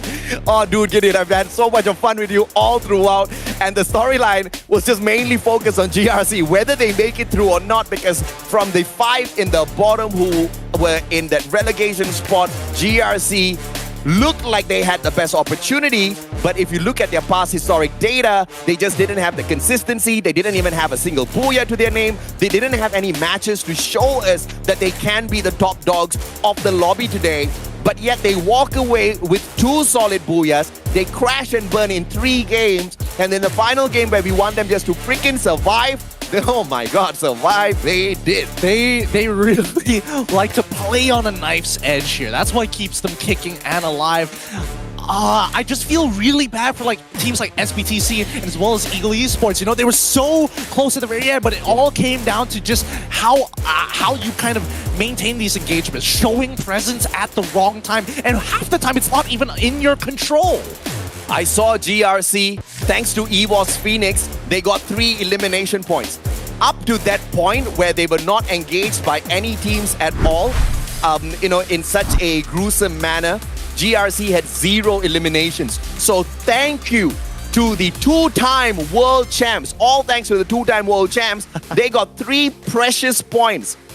And if my calculations serve me right, even if they do take the third spot, they make it to the top 12.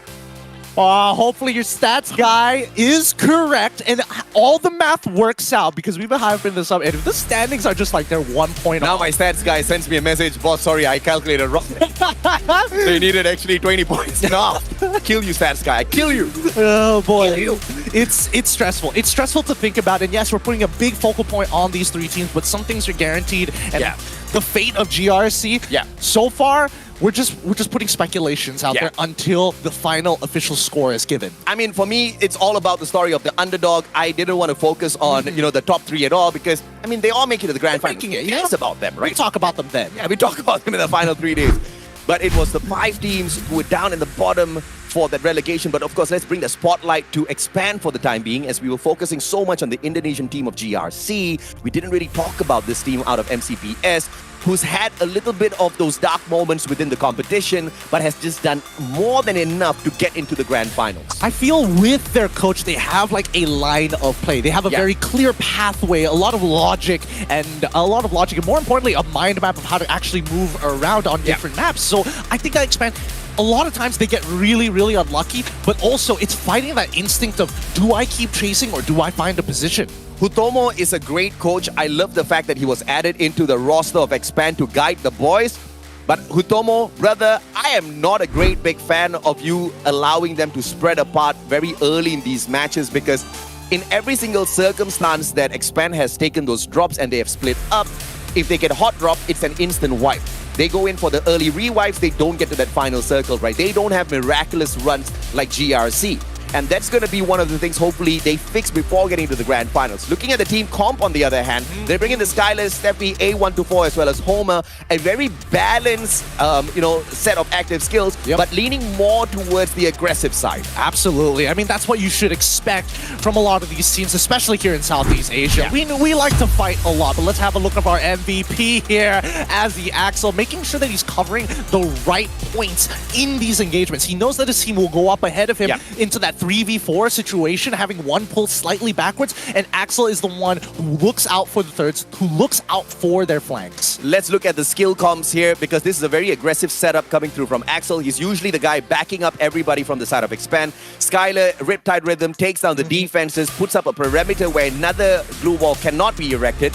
You've also got the Awakened Moko. You've got Maro in there as well. Maro, with the increased distance, the further away they are, the more the damage. And the guy's got an AWM. Yeah, you're gonna wreck people out there. Absolutely destroying people. But the AC-80 is going to be the weapon of choice in this match, as well as the Trogon and the M10. But of course, and especially when you're getting into these close range fights, right? These massive abilities really start to make a significant difference when you are looking for not only just information, but making the right call of when to swing out. Because a lot of teams have been caught out where one of their members don't have that same information, swing out too wide and get pre-fired. Now, I totally overlooked the fact that, you know, I was on the GRC hype train today because they were just on an impossible run. But with that, we also have to say goodbye to a different team, so I don't know what I've done. Expand picks up 24 massive points in the pool here. I think this is what people call turning a blind eye.